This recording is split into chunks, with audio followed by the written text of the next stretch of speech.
Chapter 486. The same place, different situation, but the same result, the same action, different words, and the same heart. Last time, when Kurumi and Wu Yin had a date, they chose this zoo as the location. At that time, Wu Yin used a lie to convince Kurumi of some facts. Kurumi knew that from that moment onwards, the conviction she held onto for so long started to crack. However, Kurumi didn't want to admit it. Yes, she didn't want to. Even if this was the truth, she couldn't admit it. Because admitting it was the same as admitting that everything she did in the past was meaningless. Ever since coming to this world, Kurumi was the same as Toka in Yoshino. She was ambushed by humans and slowly survived. However, she wasn't as lucky as the other two. No one lent her a helping hand. In the end, Kurumi had to kill a human. Since then, killing had become Kwang San's instinct. Kwang San used killing to numb her nerves. She used killing to gain pleasure and the meaning of survival. In the end, in the endless slaughter, Kwang San's heart became more and more damaged. In the end, he was riddled with holes and couldn't turn back.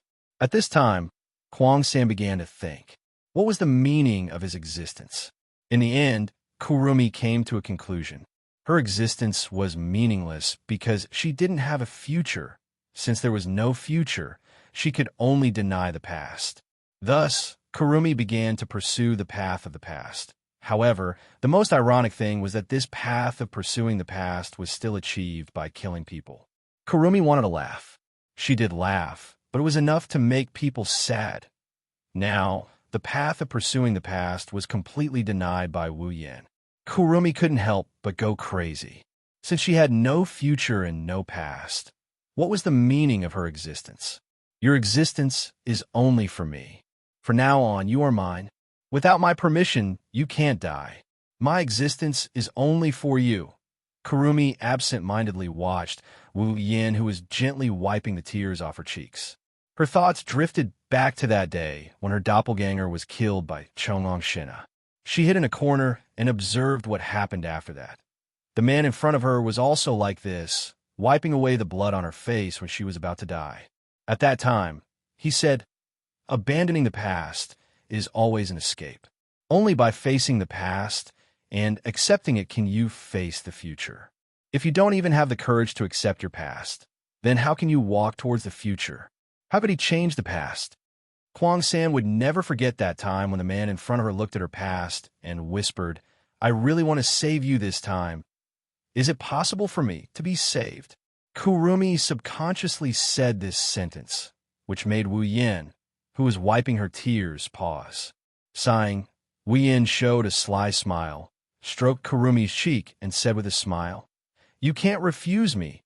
Kurumi's eyes flickered intensely. After a while, she smiled. "Ah la la la, you're actually imitating other people's words. How cunning."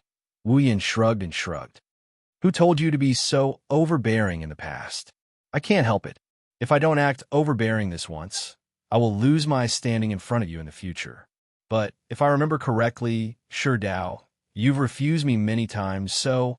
Wu Yin looked at Kurumi with a smile. "Don't try to refuse me. You're really overbearing." Kurumi smiled bitterly, but then she couldn't help but lick her lips. The corner of her mouth raised into an evil smile. "But I don't hate it." Seeing Kurumi's signature smile, Wu Yan's body shook. He laughed dryly. He felt like he made a wrong decision. At this time, in the distant sky, a large number of stars began to flicker. With a faint sound of breaking wind, it rang in the ears of everyone present, attracting everyone's attention. That is, seeing this familiar scene, the people present looked at each other in dismay.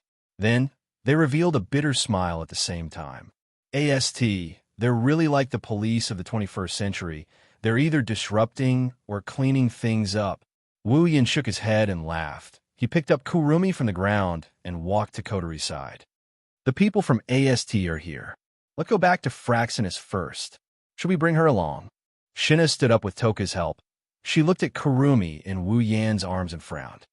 "Well, Kurumi has lost her ability to fight back. It'll be easier to deal with her if we bring her back to Fraxinus." Wu Yan didn't seem worried at all. This made Shina feel helpless. Wu Yan looked at Kotori, who seemed to be in pain. He asked with concern, "Coterie, are you all right?" Coterie nodded with difficulty.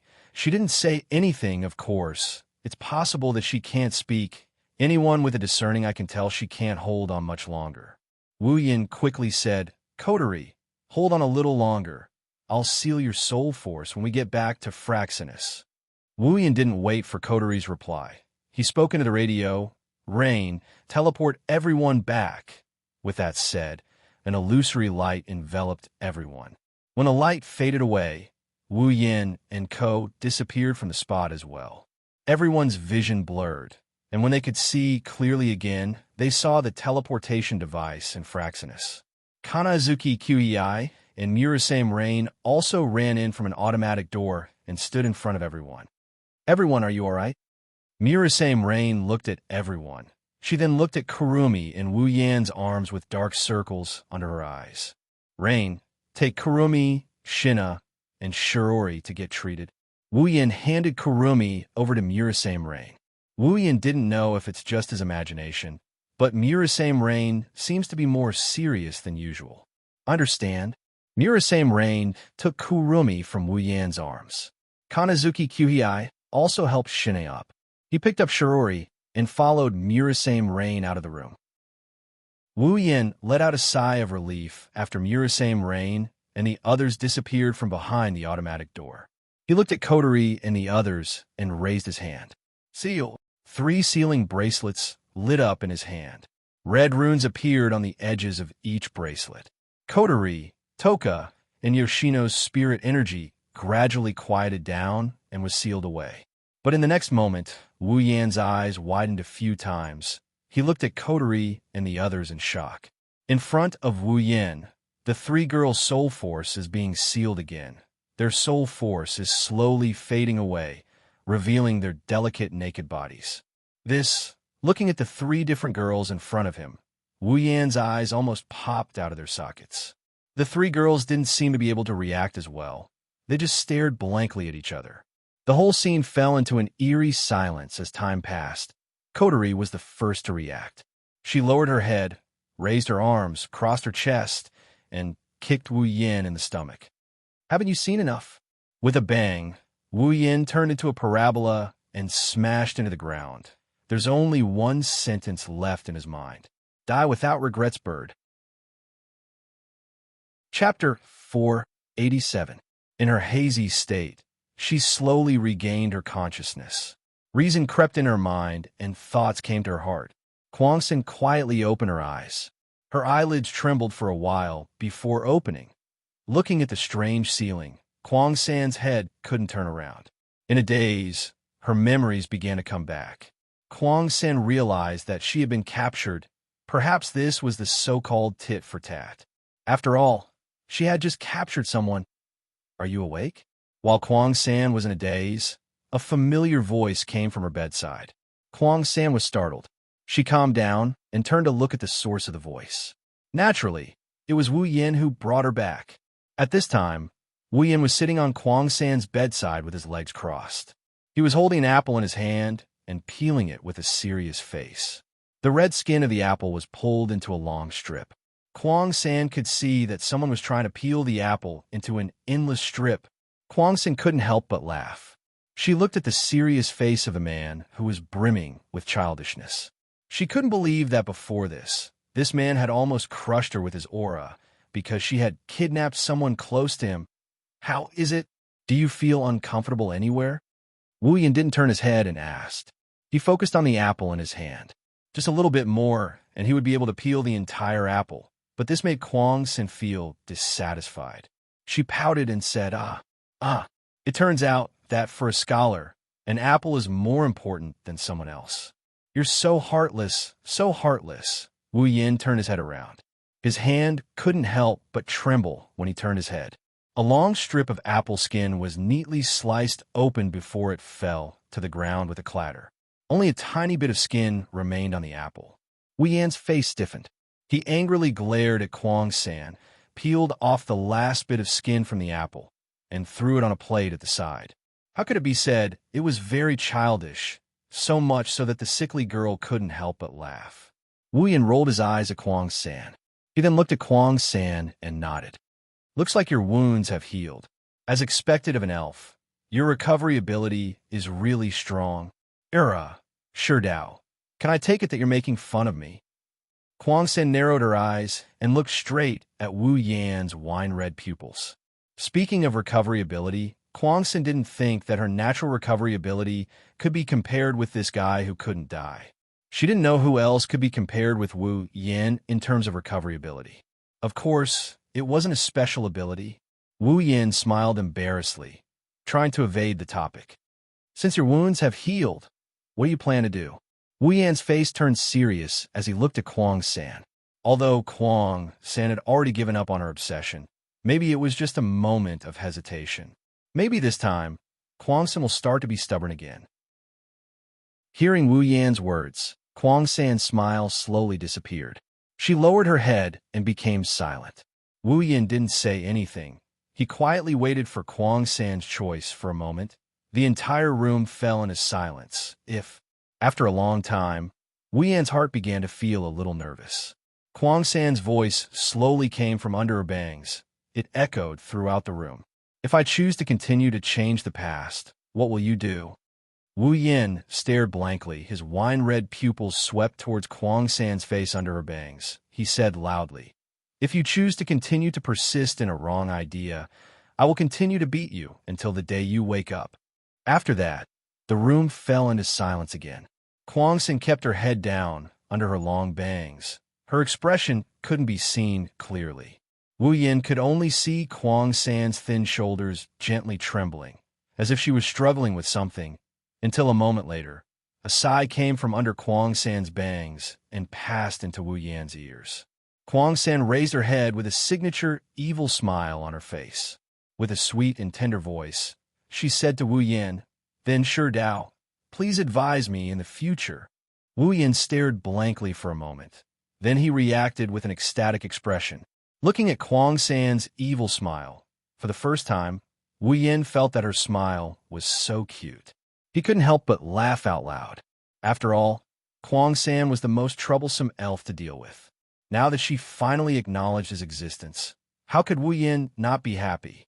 One has to say, Kurumi's change of heart is a rare occurrence.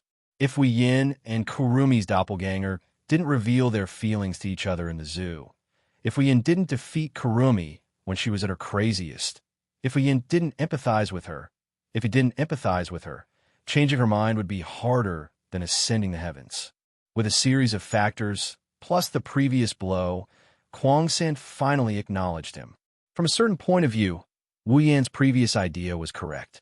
For Kuang San, words had completely lost their effect, and actions couldn't move her heart. Only pain could make her heart waver a little. At that time, the right words would be useful. It can only be said that this was a rather tortuous experience for both Wu Yan and Kuang San. Wu Yan exchanged another pair of sealing bracelet from the system's item list. He handed the red bracelet to Kuang San. Since you know about 10 fragrance and the others, you should know the use of this bracelet, right? Kuang San took the sealing bracelet and stared at it. She seemed to be in a daze. She seemed to be reminiscing about something, and she seemed to be in a daze. As long as I wear this sealing bracelet, everything about me will completely change. There will no longer be numbing killing, no longer have the obsession to prove my existence, no longer have the ignorance of abandoning the past, no longer have the confusion of the future path. Thinking of this, Kuang San couldn't help but feel a little tired and uncomfortable. But more than that, she felt relieved. At least, she no longer had no sense of direction. Finally, Kuang San moved and put the red sealing bracelet on her hand. The next moment, the sealing bracelet automatically adjusted to a suitable size. The red bracelet matched Kuang San's blood-colored gothic dress very well, as if it was part of Kuang San's spiritual equipment. Following Wu Yan's joyful seal, the bracelet on Kuang San's hand emitted a light. Then an inexplicable clear stream came out of the bracelet and flowed into Kuang San's body. The clear stream flowed everywhere in Kuang San's body. Wherever it passed, Kuang San's spiritual energy would follow the clear stream and rush towards the next source of spiritual energy. After an unknown amount of time, all of Kuang San's spiritual energy followed the clear stream. After bringing out all the elven energy, the clear stream stopped flowing.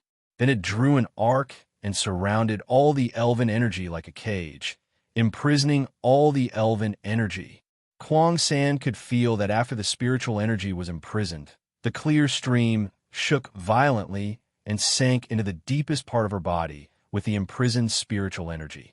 Then, a circle of red lines appeared on Wu Yan's sealing bracelet. At the same time, the gothic dress on Kuang San's body slowly disappeared under Kuang San's astonished expression, revealing her smooth and delicate body. Chapter 488. 2 ponytails of different lengths were released from Kurumi's head at the same time her gothic dress disappeared. Her long black hair flowed down her back like a waterfall, making her look a bit more delicate. Her bangs swept past the corner of her eyes, hiding the golden clock on her left eye. Her remaining wine-red eye involuntarily glanced at her own body. Her eyes were filled with astonishment, as if she couldn't adapt to the sudden change in the situation. Not long after, her revealing gothic dress turned into red sparks and disappeared from the room. Kurumi's perfect figure, her white body, was revealed to Wu Yan.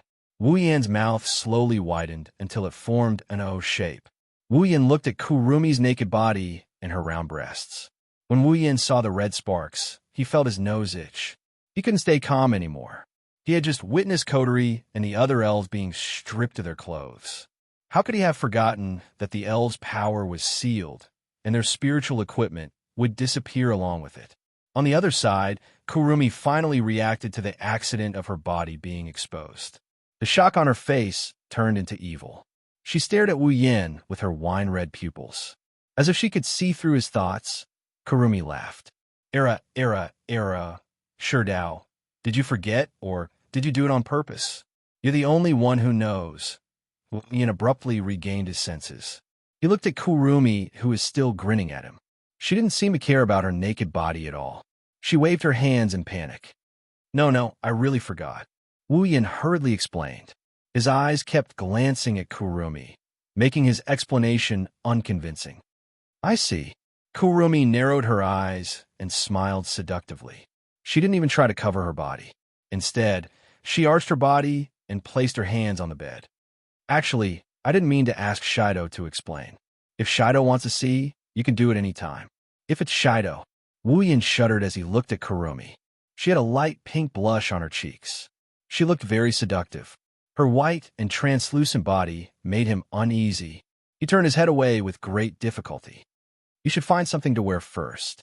Wu Yan's face was full of reluctance when he said that. 2 streaks of tears flowed down his cheeks, telling others how untrue his words were. Era, Shido is really... Kurumi touched her lips and chuckled. I didn't expect you to have such a cute side. Cute. Wu Yan rolled his eyes. He didn't like how Kurumi used the word cute.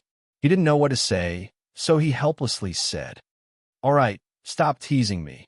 Hurry up and find something to wear. Kurumi looked at Wu Yan, who was sweating profusely. She revealed an evil smile and slowly crawled out of the bed toward Wu Yan. Wu Yan's body stiffened when he saw this scene. Before he could react, Kurumi had already crawled to his side. She stretched out her hands and turned Wu Yan's body to face her. Every corner of Kurumi's body was seen by Wu Yan again. Shido, didn't you say it? My existence is only for you. Therefore, my everything belongs to you, Shido. Kurumi's seductive voice made Wu Yan's heart tremble. Her seductive giggles rang in his ears. This time, Wu Yan didn't turn his head. He stared at the pair of plump breasts in front of him.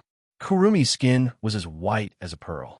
Naturally, her pair of big breasts were white and shiny. They kept attacking Wu Yan's nerves. After a while, Wu Yan's eyes were filled with evil fire. Kurumi laughed. Her laughter was very evil and charming. She gently grabbed Wu Yan's hand and straightened her body. Her pair of plump breasts swayed in an arc. Do you want to touch it? It was a simple sentence, but it made Wu Yan's heart flutter. The evil fire in his heart rose. A rumbling sound came from his throat. In the silent room, it was unusually loud. Kurumi couldn't help but laugh. Kurumi seemed to have gotten an answer. Without waiting for Wu Yan to reply, she grabbed Wu Yan's hand and pressed it on her plump breasts. In the next moment, a soft feeling filled Wu Yan's palm. Wu Yan was stunned. He looked at his hands that were pressing on Kurumi's plump breasts. Feeling this soft feeling, a weak string in his heart suddenly snapped. His hands that were holding Kurumi's plump breasts tightened. Kurumi's smiling face shook. She let out a seductive moan, and her body tensed up. Wu Yan kneaded Kurumi's plump breasts like kneading dough. He fiddled with her plump breasts without any pattern. The smooth and tender feeling was constantly transmitted to Wu Yan's heart. Wu Yan narrowed his eyes in pleasure. Kuang San arched her body, covering her mouth with one hand and supporting herself on the bed with the other hand. Her face blushed adorably. In her wine-red pupils, misty mist began to spread. Extremely enchanting moans escaped from Kuang San's red lips, causing the entire room to be filled with a pink and ambiguous atmosphere. And, Sherdao, Kurumi panted. Her eyes were blurred as she looked at Wu Yan, who was concentrating on kneading her breasts. Her moans were like extremely high alcohol content. When Wu Yan heard her moans, he began to feel a little drunk. While kneading, the two looked at each other. In their eyes, there was only each other's face. Their expressions gradually became lost. After an unknown amount of time, the two faces began to move closer to each other. When the soft sensation reached their hearts from their lips, they realized what they were doing. By the time they realized what they were doing, their two tongues had already started to entangle with each other in Kurumi's mouth. At the same time, Wu Yan's hands didn't stop at all. He continued to knead with increasing strength. Kurumi's body began to glow red. Her lips were covered by Wu Yan. A muffled moan could be heard from Wu Yan's mouth. This told Wu Yan that his actions were affecting Kurumi. After a long while, the two of them finally let go of each other's lips and looked at each other again. However, the two of them had different expressions. One of them had a satisfied and evil smile on his face, while the other had a blush on her face.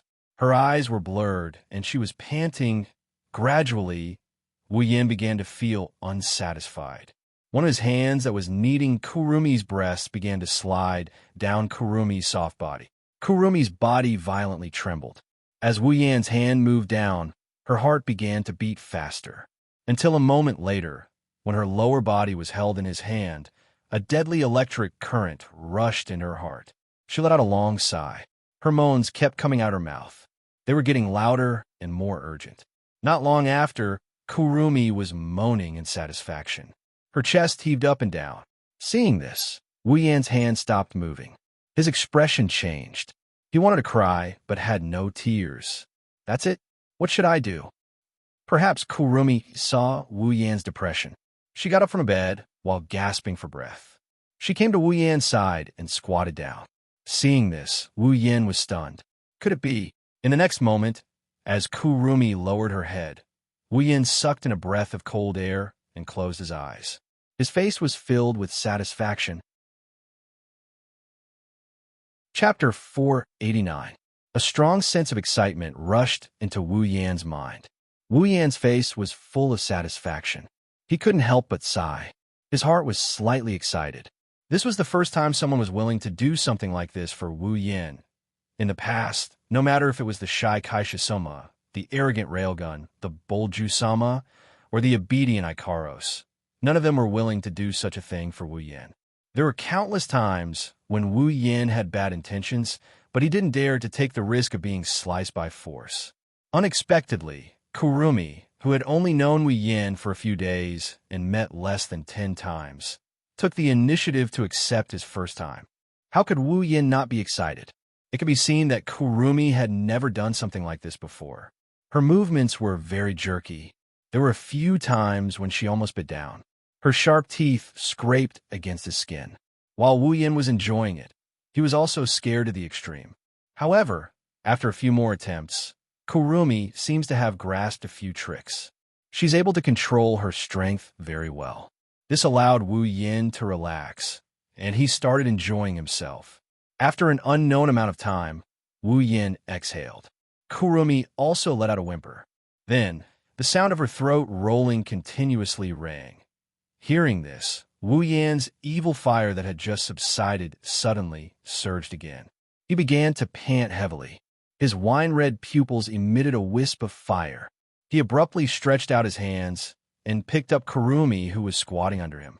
Ignoring her slightly flickering and panicked expression, he pulled her into his arms, hugged her waist, and then fiercely pressed her down. After an almost inaudible sound, Kurumi's face paled. She raised her snow-white neck and showed a painful expression. However, in this pain, there was also a strong sense of excitement and joy. She was indeed a sickly girl. She found joy in pain. She felt pain and joy at the same time. She was simply born to be a submissive. Although in terms of personality, Kurumi was more like a top. Of course, Wu Yan didn't dare to move now. Otherwise, even if Kurumi was happy, he wouldn't be able to get through it. Anyway, he had already settled in. What happened next was just a matter of time. The two hugged each other like this, quietly overlapping each other.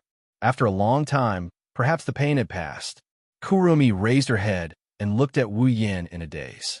She gasped and said, "Sure Dao is really bad. He didn't give my consent. Didn't you say that everything is mine?"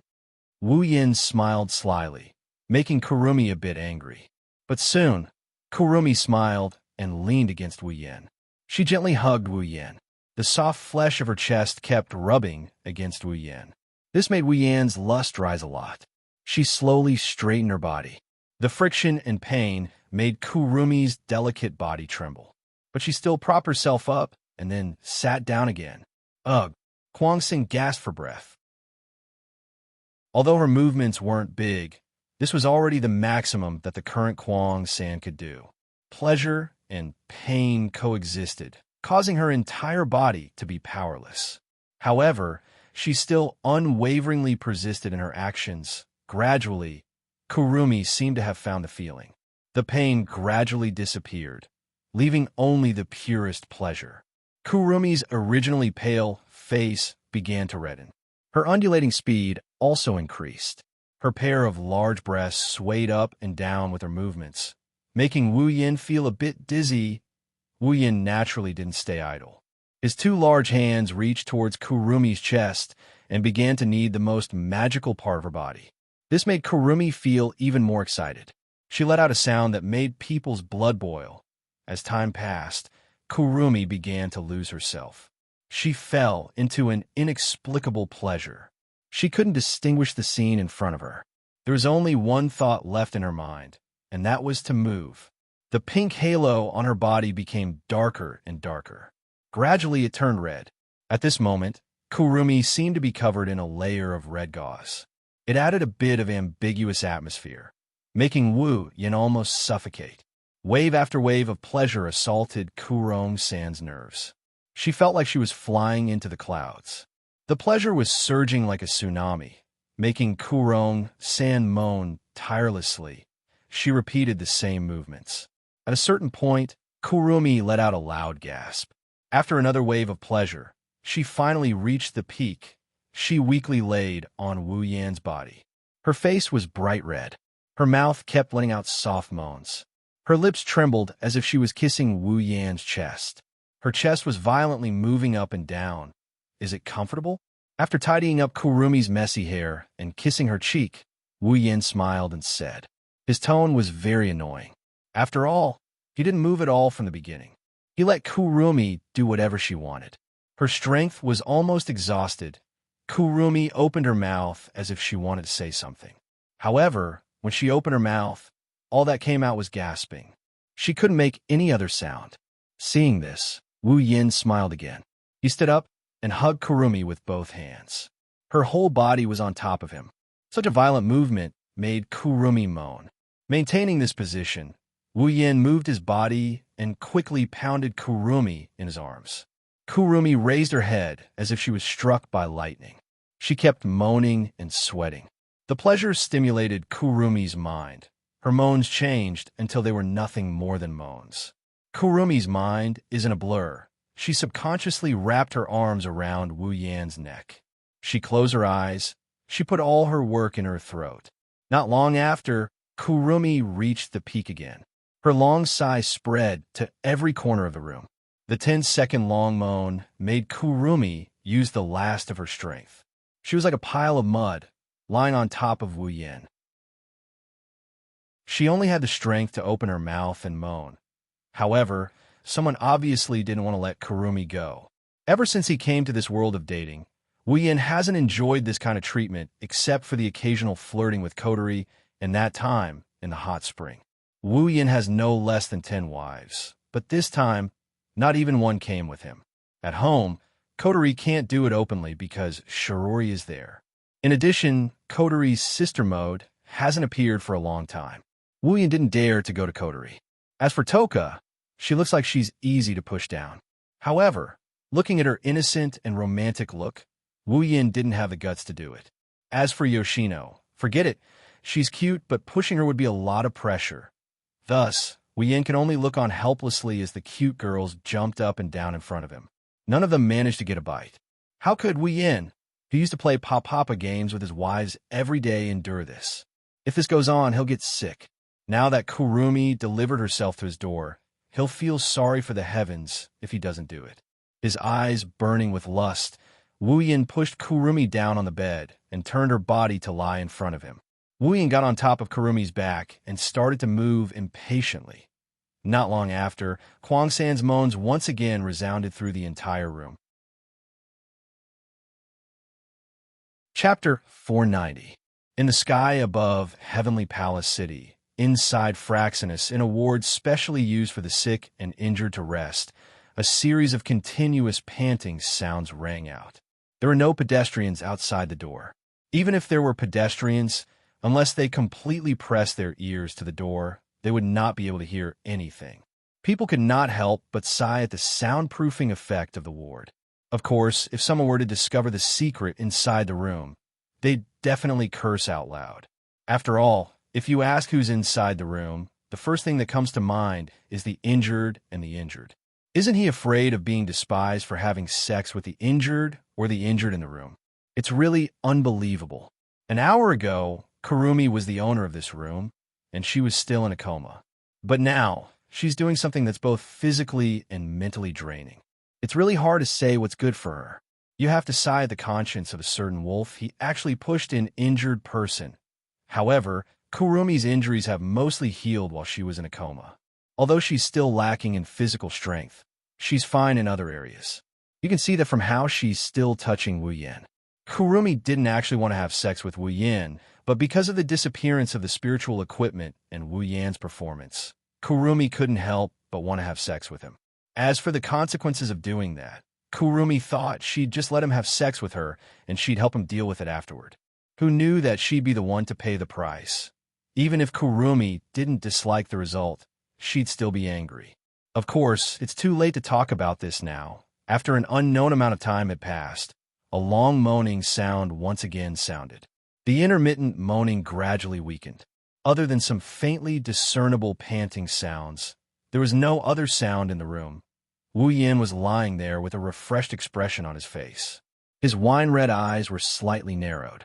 Kurumi was lying on top of him. Her face was red. Her breasts were violently moving up and down. Her breasts were constantly rubbing against Wu Yan's chest, almost making Wu Yin burn again.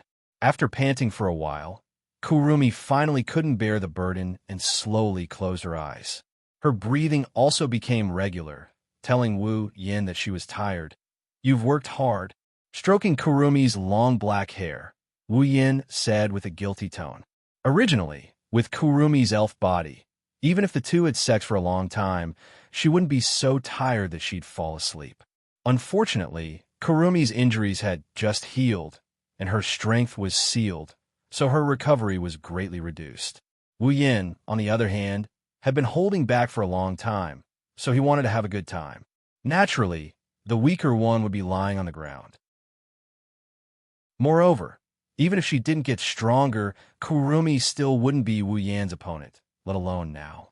But it must be said that even if it was the first time, Kurumi still showed amazing talent. Her injuries had just healed, but she was still able to accompany Wu Yin to this point. She was indeed the most unrestrained elf among all the elves. Hugging the sleeping Kurumi, Wu Yin caressed her soft and smooth back. Inadvertently, he touched the sealing bracelet on Kurumi's wrist. Suddenly, he remembered that Kurumi seemed to be the last target of his second dungeon mission. The 4 elves required for the second dungeon mission had already put on the sealing bracelet. Then, the second dungeon mission should be completed already, right? Since the second dungeon mission was completed, the third dungeon mission should also be activated, right? Reaching out his hand, he opened the system projection and pulled up the mission column. Sure enough, the second dungeon mission had already been completed. The third dungeon mission had also been activated. Dungeon World, Date Battle. Dungeon Mission, Collect. Mission 1. Materialize the spatial earthquake phenomenon that occurred all over the world and collect it. Current progress. October 10th, completed. Quest reward. 50,000 equipment points, item points, ability points, summoning points. Mission 2. Use the Ring of Sealing to seal the elven powers of storyline characters Yuso Toho, Yoshino, Tokusaki Kurumi, and Itsuka Kotori. Completed. Quest reward. Any 2 pieces of equipment below level B will be upgraded by 1 level, excluding level B and Gate of Babylon. Mission 3.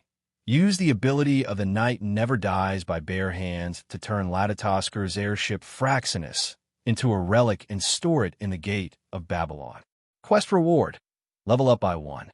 When the content of the third mission appeared in front of Wu Yan's eyes, Wu Yan's finger, which was pointing at the system's projection, trembled and almost poked into Karisu's mouth. His wine-red pupils widened as he repeatedly cursed in his heart. Using the ability of Knights Never Die by bare hands to turn Ladataskar's airship Fraxinus into a relic? You want to keep in the Gate of Babylon? Kotori will chop me into pieces. Wu Yan's lips trembled in anger as he looked at the third mission again. After making sure he wasn't mistaken, Wu Yan couldn't bear to look at it anymore. Fraxinus was the base of Ladataskar. Not only did it possess the most advanced technology in Ladataskar, it also had a specialized elven analysis system. If Fraxinus disappeared one day, Ladataskar would basically be disbanded. Yet, under such circumstances, she still wanted him to turn Fraxinus into a relic? Wasn't that the same as making an enemy out of Ladataskar? Even if Kotori agreed to it, the other members of Ladataskar would never agree to it, let alone Kotori. Although as the commander of Ladataskar, Kotori's orders were absolute. When the time came, where would the members of Ladataskar go? If he were to turn Fraxinus into a noble phantasm, then Fraxinus would become his exclusive item. Even if he allowed others to use it, they would have to approve of it in their hearts. This mission is both simple and difficult. The simple part is that he only needs to get Kotori's approval. The difficult part is that the other members of Ladataskar don't know how to deal with it. Should he rob it? If he did that, even Kotori wouldn't forgive him, let alone the others. After staring at the third mission for a long time, Wu Yin sighed. He couldn't figure out what the other members of Ladataskar would think about it. Wu Yin could only put aside for now. Since he wasn't in a hurry to leave this world, he'll put the third mission aside for now. He'll deal with it when Kotori has a showdown with her. The reward of this quest, on the other hand, made his heart skip a beat. Leveling up by 1 seems like a small amount, but if he could level up by 1 level, he would be able to reach level 70 and become a tier 8 powerhouse. That would save him a lot of leveling time. Due to the difficulty of the mission, Wu Yin could only give it up for now. Beep. The second mission has been completed. Reward. Any 2 pieces of equipment below level 8 will be upgraded by 1 level. Please make your choice. Warning. This does not include the upgrade of the equipment, excluding the Gate of Babylon as well. The system notification rang in Wu Yan's ears. Wu Yin was stunned for a moment, but when he came back to his senses, his face lit up with excitement. Wu Yin has been eyeing the reward of the second dungeon for a very long time. Chapter 491. Wu Yin already had a plan for the second dungeon mission reward, which was to upgrade any 2 pieces of equipment below B grade by 1 level. If he succeeded, not only would he receive rewards, but he would also be able to upgrade his abilities. To be precise, he would be able to upgrade the power of the Gate of Babylon. Ever since he obtained the Gate of Babylon, Wu Yin would convert some iron sand into a noble phantasm and put it into the Gate of Babylon every day, trying to upgrade the Gate of Babylon. As for the result, he could tell by looking at his character status that his Gate of Babylon was still at level C. This also showed how difficult it was to upgrade the Gate of Babylon. If he were to use equipment to upgrade the Gate of Babylon, it would take a long time. When the reward of Quest 2 appeared, an idea popped up in his mind. What if he used the reward of Quest 2 to upgrade the Iron Sand's level? Would that work? The level of the Gate of Babylon was supported by the Iron Sand that was converted into a Grade D equipment. If the Gate of Babylon were to lose the Iron Sand that was piled up like a mountain, the Gate of Babylon would revert back to its original form, a Grade D equipment. Perhaps because of this, even though Wu Yin kept adding Iron Sand into the Gate of Babylon, he could not upgrade the Gate of Babylon to B grade. If he were to use other equipment to upgrade the Gate of Babylon, Wu Yin would definitely go bankrupt, and it would only be a matter of time. Wu Yin had spent a lot of effort to upgrade the Gate of Babylon. After all, it was such a special equipment. It would be a waste to let it grow on its own. However, it was extremely difficult to upgrade it with other equipment. When the reward for the second dungeon mission appeared, Wu Yin saw a possibility. Upgrade the Iron Sand in the Gate of Babylon, and upgrade the Gate of Babylon again. This was not impossible. Although the amount of Iron Sand was boundless, at the end of the day, it could only be considered a piece of equipment. The system could not possibly change a grain of Iron Sand from D grade to C grade, right? If he could upgrade the Iron Sand from a D grade common armament to a C grade rare armament, Wu Yin did not believe that he could not upgrade the Gate of Babylon. If this method worked, not only would the Gate of Babylon be upgraded, but the Iron Sand would also become a C grade rare armament. Wu Yin would have a terrifying amount of rare armaments. By then, the C-grade Iron Sand Sword and the B-grade Gate of Babylon would be so powerful that if Wu Yin were to fight Jaffer again, he would be able to kill him with the Gate of Babylon. Even if he were to fight Kurumi again, Wu Yin was confident that he would be able to gain the upper hand without resorting to any tricks. Wu Yin wanted to laugh out loud at the thought of having a gold armament treasure of Babylon with a pile of rare armaments. If he was not afraid of waking Kurumi up, Wu Yin would definitely do so. After all, even the glittering golden fate was only a rare armament in the Gate of Babylon. Only noble artifacts like EA and Heaven's Lock could be considered as gold armaments. If this idea works, Wu Yin's Gate of Babylon would be able to match up to Jinling's Gate of Babylon. Even if he can't match up to Jinling's Gate of Babylon in terms of gold armaments, his meteor shower is definitely not weaker than EA's Gate of Babylon. They might even be on the same level. B. Dungeon Quest 2 completed. Reward. Any 2B grade and below equipment will be upgraded by 1 level. Please make your choice. Warning. Not including B grade equipment upgrade. Not including the Gate of Babylon. Perhaps it was because Wu Yin did not make his choice. The system beeped again, bringing Wu Yin back to reality. Wu Yin took a deep breath and looked at the sleeping Kurumi. System. Upgrade the level of the Iron Sand. After that, Wu Yin was a little nervous. He purposely used the vague concept of the Iron Sand to see if it would work. The next moment, the system beeped again, directly into Wu Yin's mind. Hearing the system beep, Wu Yin was stunned for a moment. Then he was overjoyed. Ding! The level of the Iron Sand has been upgraded. The current level is C grade. As soon as the system beeped, the Iron Sand that were lying quietly in the Gate of Babylon suddenly lit up with a dazzling light.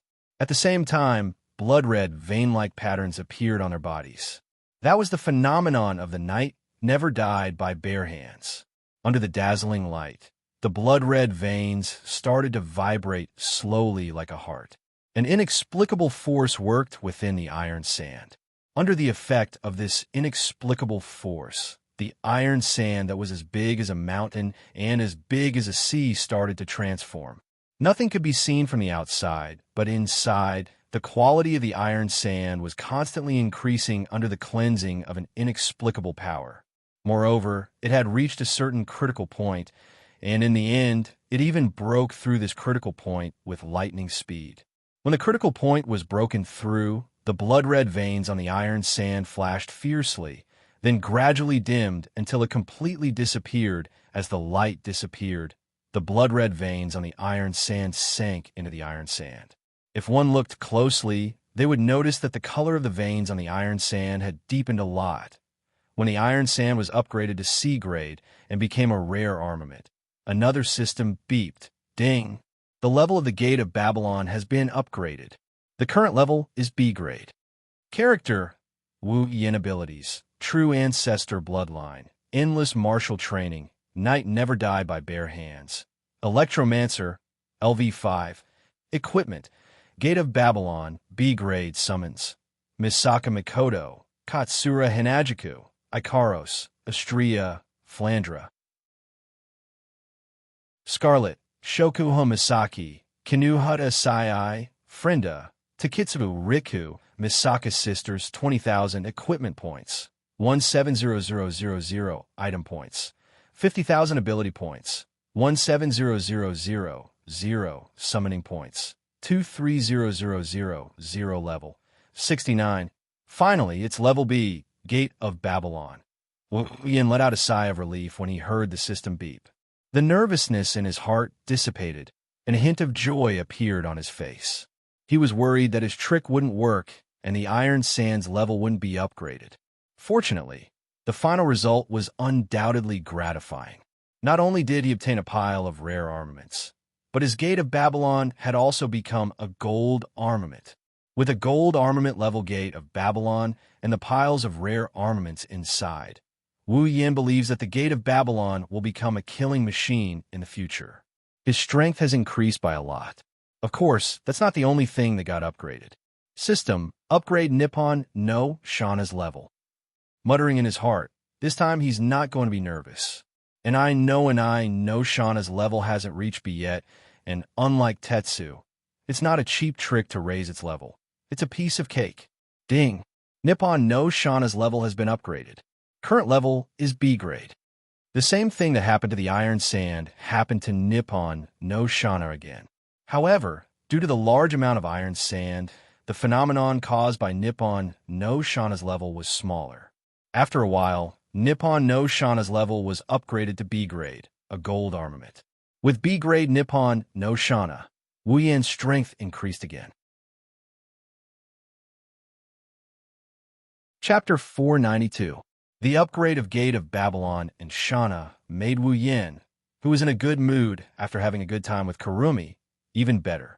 Even though his level and abilities didn't increase, the upgrade of his equipment was directly related to his strength. Forget about Gate of Babylon. Even Nian no Shana was a sharp blade in his hands before it was upgraded. After all, the equipment itself has the ability to control flames. Nian no Shana is a rare armament, but it's already a gold armament. In addition to the meteor shower, Wuxian alone has 3 gold armaments. If the powerhouses of the Spalier world knew about this, they would be so jealous that they would jump off a building. Gold armaments are equipment that only Tier 9 powerhouses can equip. Even in the Spalier World Academy, only Princess Sylph was able to get her hands on a gold armament when she was only Tier 8. Now, a guy who hasn't even reached Tier 8 has 3, and each of them are at the pinnacle of gold armaments. The group of people who would be affected by this fact would most likely be the 9th level old monsters. After all, no one had ever heard of a 9th level ranker who possessed 2 or more gold armaments at the same time. With 3 gold armaments, Wuxian is already strong enough to challenge those of a higher tier. If he goes up against Jaffer now, Jaffer won't even have the chance to enter Berserk state. This is also why rare armaments are common in the Spalier World Academy, while gold armaments are only owned by one person. Even though there's only a difference of 1 level, the former is suitable for Tier 7 and 8, while the latter is suitable for Tier 9. They can't be compared at all. That's why Wuxian couldn't help but be in a bad mood when he thought about the fact that he has 3 gold armaments. Of course, this good mood disappeared when he saw the various points on his character panel, especially the 50,000 item points. After exchanging for 4 pairs of sealing bracelets, Wuxian's item points are nearing the bottom again. Wu Yin sighed and comforted himself. It's fine. 800,000 item points for 4 cute girls. It's worth it no matter how you look at it, right? That's true. At the mention of sealing bracelets, Wu Yin couldn't help but look at his hands. Currently, he has 3 sealing bracelets on one hand and 2 sealing bracelets on the other. The 5 sealing bracelets occupied his hands, and they almost covered his entire wrist. It's a very odd sight. Wu Yin couldn't help but frown. System, is there a way to reduce the number of sealing bracelets without weakening their effects? Wu Yin asked the system in his mind. User, because the items are the same quality, you can choose to combine all the sealing rings so that you can control the paired sealing rings. You want to merge all the sealing rings together? Wu Yin's eyes lit up. How do I do that? User, you don't need to do anything. You only need to apply to the system. Oh. Then, system, apply to combine the sealing bracelets. Beep. User has applied to combine the sealing bracelets. 50,000 item points will be required. Do you wish to pay? The system's cold voice caused his smile to freeze. Within 1,000th of a second, he cursed the system 1,000 times, and then OXX 1,000 times. You only need to apply to the system? I should have known that the system is a scammer since ancient times. The saddest thing is this isn't the first time I've been scammed. Glancing at his character status, he saw the item points at 50,000. Wu Yin wanted to know why combining the sealing aura would give him exactly 50,000 points, no more, no less. Is this the system's aim? Wu Yin, who had just finished a round of lovemaking and was in high spirits, suddenly felt a pain in his lower body. It was called a faint sadness.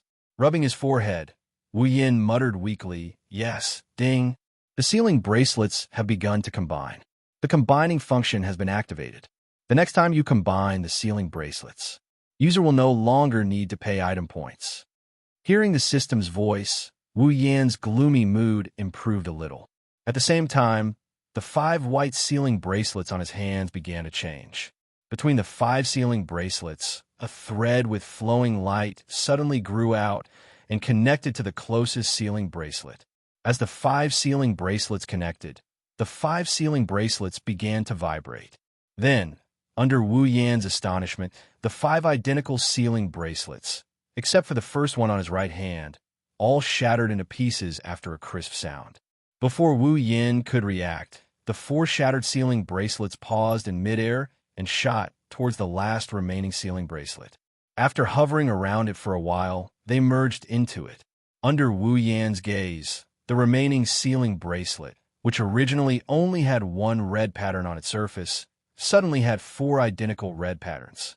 The 5 red patterns were close to each other, with a negligible distance between them.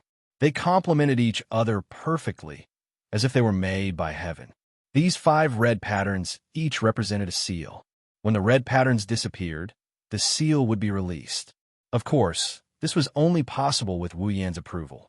Now that there was only 1 sealing bracelet left, it didn't look as out of place as before. This made Wu Yan's expression much better. Holding the sealing bracelet in his hand, Wu Yin pursed his lips and sighed. Looks like when I get back to the Spalier world, I'll have to think of a way to get some points to use. The items in the system can be said to have endless uses. There's only things you can't think of. There's nothing you can't find. Without points, you can only stare at the items in the system. That's not a good feeling. Moreover, the most fundamental purpose of coming to this world, which was to obtain the special item to unlock the mysterious crystal, has been achieved. Next, it's time to properly raise my level. When I get back to the Spalier world, I'll choose a suitable dungeon for leveling. The time ratio between the Spalier world and the dungeon is 1:100. If I don't die in such a good dungeon, I'll be struck to death by lightning. After making up his mind, Wu Yin glanced at the last quest in this world. He sighed and smiled bitterly. I wonder if Coterie and the others will agree to let me take Fraxinus away. It shouldn't be a big problem. Wu Yin muttered uncertainly. He couldn't make up his mind. This is a big problem. Logically speaking, if he tells Coterie about his background, it shouldn't be a big problem. After all, the main purpose of Fraxinus was to help Ratatoskr with their strategy against the elves. If Kieran completed the last dungeon quest, even if he took Fraxinus with him, the world would still be frozen in time. If time is frozen, Fraxinus' role will be negligible. As long as he doesn't return to this world, the elves won't appear and everyone will be frozen in time. What's there to worry about? That's why this problem is both simple and difficult. After pondering for a while, Wu Yin sighed.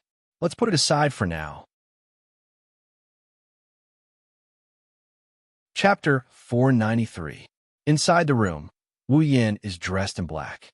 He turned around and gently moved Kurumi to the center of the bed. He covered her with a blanket and hid her seductive body under it. Wu Yin clapped his hands and nodded in satisfaction. Stroking Kurumi's long bangs, he kissed her smooth forehead. Kurumi seemed to have sensed something as she wrinkled her cute little nose. She tilted her head slightly before revealing a serene expression which amused Wu Yin. Who would have thought that the usually arrogant Tokisaki Kurumi would have such a cute side to her when she's asleep? Wu Yin shook his head and looked at Kurumi. He turned around and walked out the door. Fraxinus, command room. The members of Ratatoskr were analyzing the battle that took place in the open space of the zoo. For an organization that specializes in elves, every piece of information about elves is invaluable. For example, in the previous battle, a total of 4 elves appeared and fought each other. This is something that has never happened in the past. Therefore, this battle has become a good topic for research. Everyone only hoped that from this battle, they would be able to analyze a little bit of information that would be useful when facing the elves in the future. If that was the case, everyone's hard work would not have been in vain. Naturally, as Ratatoskr's commander, Coterie is also present.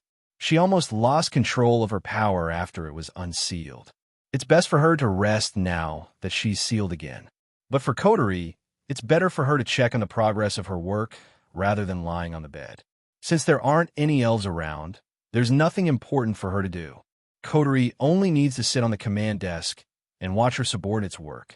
Not only will she not be bored, she'll also encourage them to be active. For example, "Oh, the commander is watching over there. Kanazuki Kyuhei. I feel like I'm full of power." Kanazuki Kyuhei, who used to be one of the most handsome men in the world, had flames burning in his eyes. He opened his mouth wider than a hippopotamus and jumped up and down in the command room. His image as a handsome man was completely destroyed. He's shouting about how he's full of power, but Kanazuki Kyuhei is just like Coterie. As a vice commander, he's more relaxed when there aren't any elves around. That's why he's jumping up and down with nothing to do. Coterie's pretty face started to get impatient as she listened to Kanazuki Kyuhei's brainless shouting. Kanazuki Kyuhei kept moving around in her sight, and it's getting annoying. After a while, Coterie's head was filled with Coterie's words. At some point, Coterie couldn't hold it in any longer. She snapped her fingers, and the sound echoed clearly in the command room. Almost at the same time, the automatic door of the command room was opened. 2 muscular brothers ran in and propped Kanazuki Kyuhei up from the floor. Kanazuki Kyuhei's expression froze. When he came back to his senses, he started crying. "Commander, please spare my life. Please, for the sake of my dedication in the past, please spare me this once." Coterie didn't even turn her head as she said expressionlessly, "Since you're so energetic, I'll find something for you to do. Next, you'll have to spend a day digging holes in the place you're going to. After you've dug all the empty spaces, you'll have to fill up all the holes." Kanazuki Kyuhei's crying face disappeared. Instead, he started shouting excitedly. He was led away by his brothers as he cheered and left the command room. Wu Yin saw his 2 brothers coming out of the command room. He shuddered and dodged to the side. It was then that Wu Yin saw Kanazuki Kyuhei being propped up by his brothers. Wu Yin's lips twitched as he watched Kanazuki and Kyuhei disappear into the distance. Wu Yin's eyebrows kept twitching. After a while, he calmed down and returned to his usual self. He headed back to the command room. His instincts are telling him that it's best if he doesn't get involved in this matter. Coterie glanced at the door. She raised an eyebrow when she saw Wu Yin coming in. She clicked her tongue and turned her head away. "What's wrong? Don't you need to watch over Tokisaki Kurumi?" Coterie's tone sounded disdainful, but Wu Yin could hear a hint of annoyance in her voice. He didn't know if it's towards Kurumi, Wu Yin, or both. Wu Yin cursed in his mind and shrugged. Kurumi has already woken up. It seems that she's fine, so I came over. She woke up? Kotori frowned. She didn't cause any trouble, did she?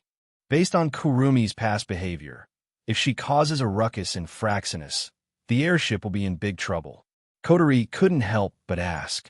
If Wu Yin didn't object to replacing surveillance around Kurumi, Kurumi's ward would have been filled with surveillance cameras by now. Wu Yin obviously thought of this as well. His expression became a bit unnatural. He's glad that he didn't agree to Kotori's suggestion because he was concerned about Kurumi's feelings. Otherwise, their lovemaking in the room would have been broadcasted live on the screen in the command room. Wu Yin laughed dryly. Kotori, you don't have to worry about Kurumi anymore. She's wearing the sealing bracelet now. Even if she wants to cause trouble, she won't be able to.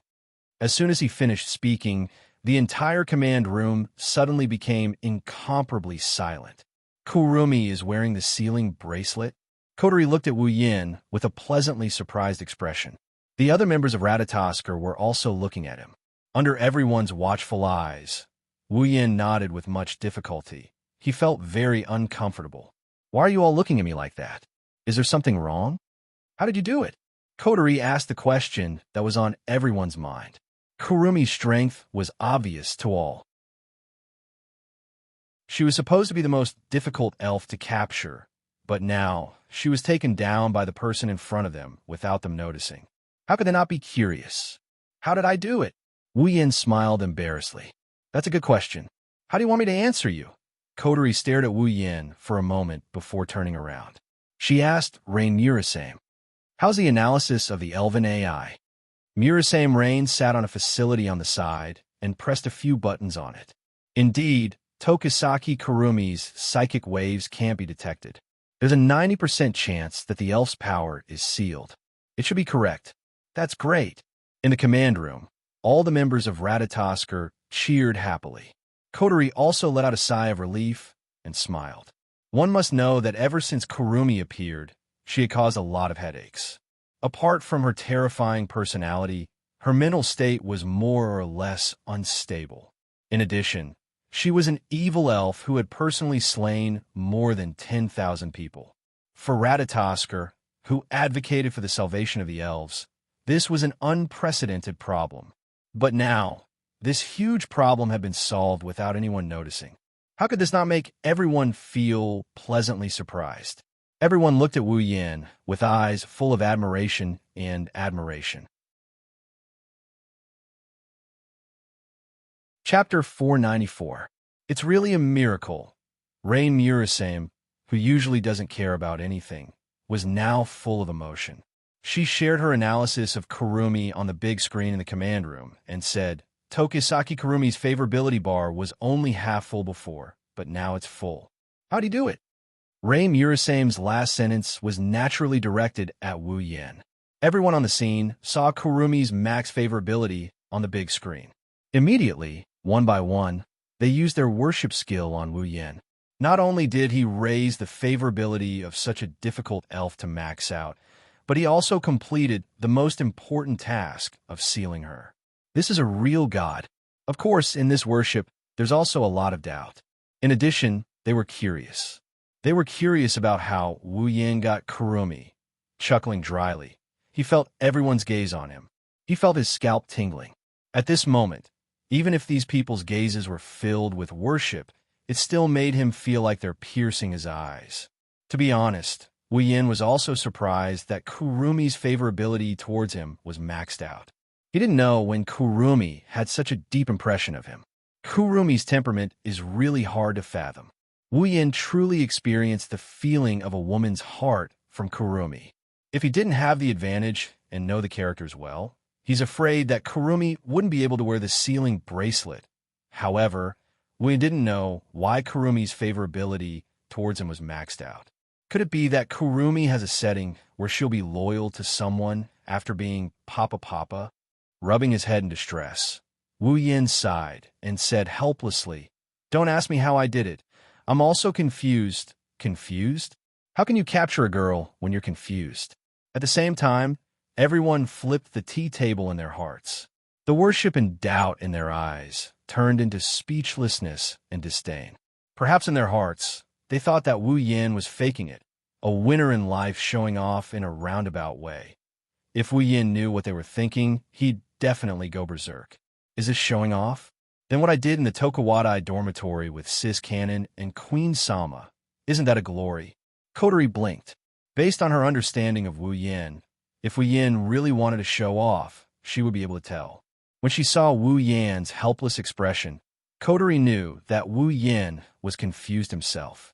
Putting a pearl in her mouth, she waved her hand. Well, forget it. Tokisaki Kurumi is sealed anyway. She's no longer a threat, and we've achieved our goal. The process doesn't matter. Hearing Kotori's words, everyone suppressed their curiosity and turned around to continue their work. Wu Yin couldn't help but feel relieved. If they continue to force him, even Wu Yin himself might not be able to keep his secret. Rolling in the sheets with Kurumi in the ward, looking around the command room, Wu Yin turned around and asked, "By the way, Kotori, where's you?" He hasn't recovered yet. He's still recuperating. Kotori glanced at Wu Yin and said in annoyance, "You's just a normal person. He's not you nor an elf. He took a bullet in the back.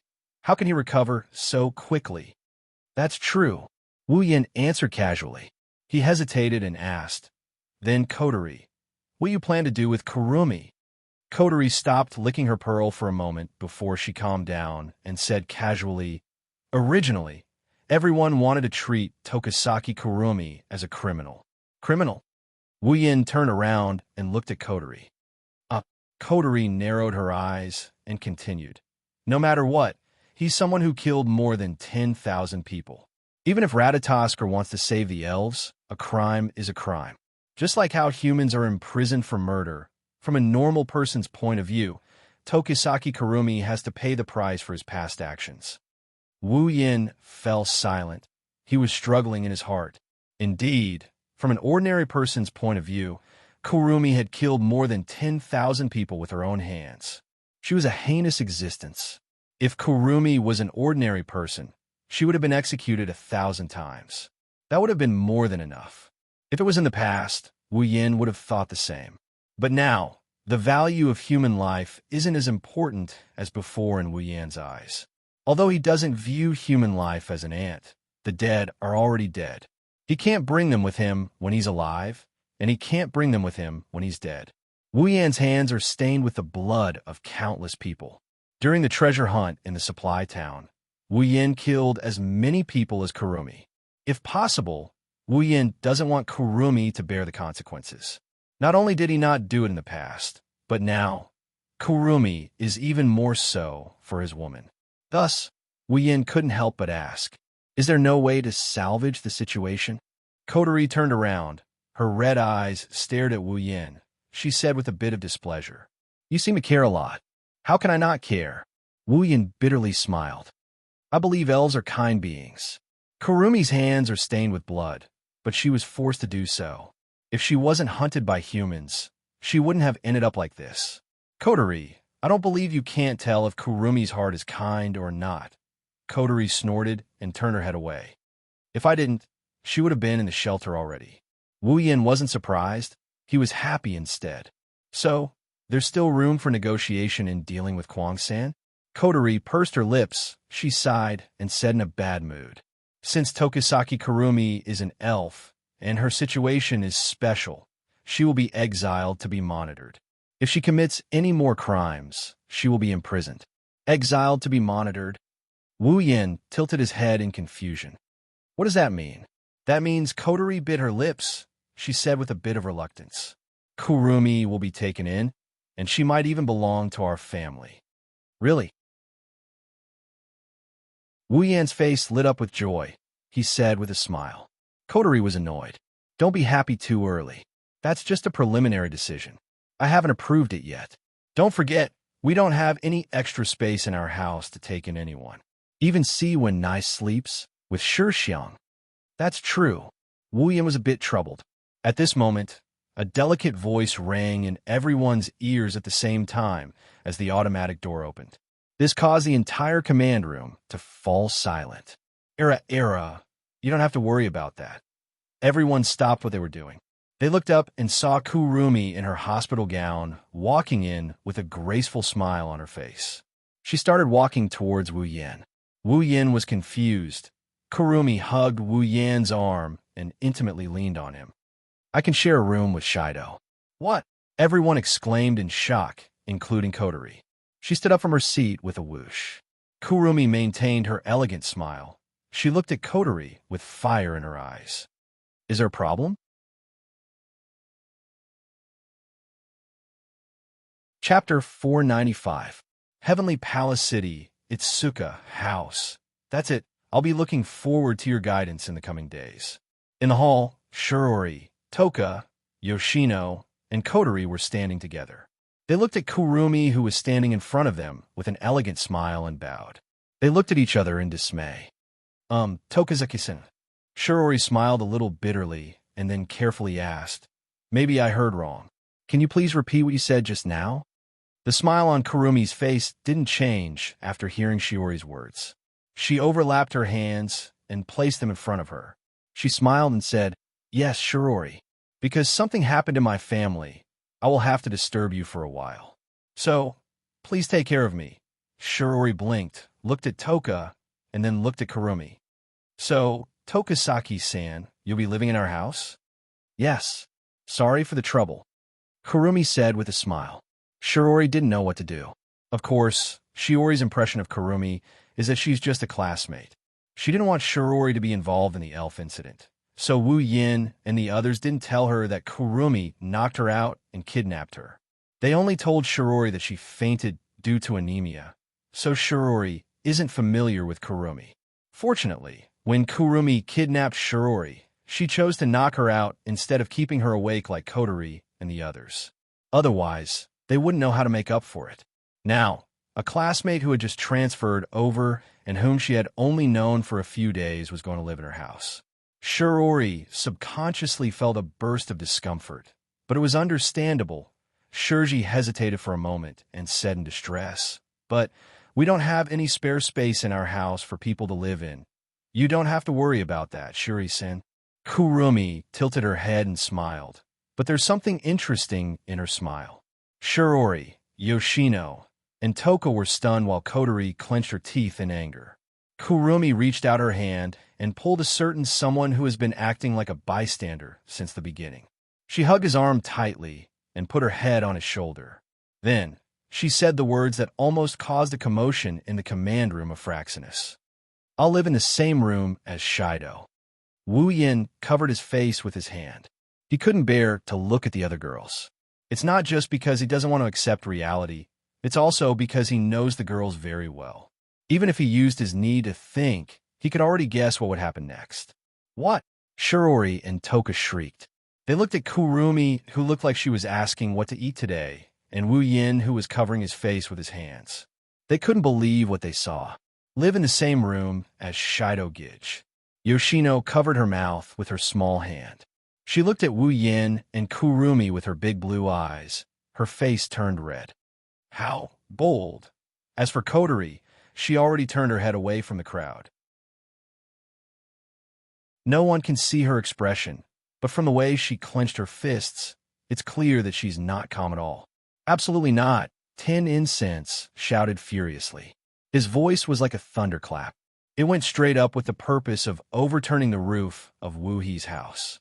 His voice reverberated in everyone's ears. Everyone's ears were ringing from the roar. Toka glared at Kurumi and pointed at her. Why do you have to live in the same room as Shido? It can't be helped. Kurumi's smile didn't diminish. She acted like she didn't see Toka's expression. After all, there's no room left, but you don't have to live with Shido. Toka bit her lips.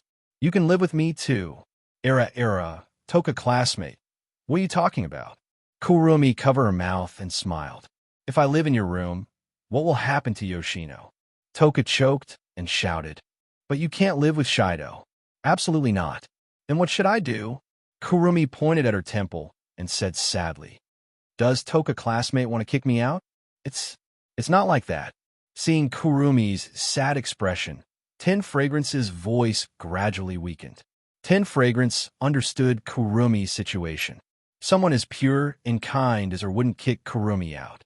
Toka classmate, it's a bit inappropriate for you to live in the same room as Shido. Shirori spoke up.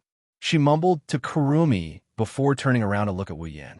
She had a strange look in her eyes. It was as if she was looking at a cheater who abandoned her. Wu Yan's lips twitched. When Toka lived in Wu Yan's house, she said she's his girlfriend. But now, there's a girl who wants to live in the same room as her boyfriend in front of Toka. Shirori looked at Wu Yan like he's an unfaithful man. It's good that she didn't look at him like he's a scumbag. Era, Shirori classmate, you don't have to worry about that. Kurumi hugged Wu Yan's arm tightly and said something that even Wu Yan couldn't keep calm. I'm Shido's fiancé. It's only a matter of time before we live in the same room. Fiancé. Not only Shirori, even Yono was stunned by Kurumi's speech. Kotori, who was standing behind everyone, was trembling slightly. Toka was the only one who was confused. What's a fiancé? The air froze for 2 seconds. Kurumi's smile froze for a second, but it quickly returned to normal. Shirori laughed dryly and said to Toka, Toka, a fiancé means you and your other half will eat together, sleep together, and be together forever. Together forever. Toka's amethyst-like eyes lit up. Her face blushed. She looked at Kurumi and shouted, Then I want to be Shido's fiancé. As soon as he said that, the entire living room was filled with the sound of people falling to the ground. Teninsense was stunned as she watched everyone fall to the ground. She was a little confused. Why are you sleeping on ground? Do fiancés have to sleep on the ground?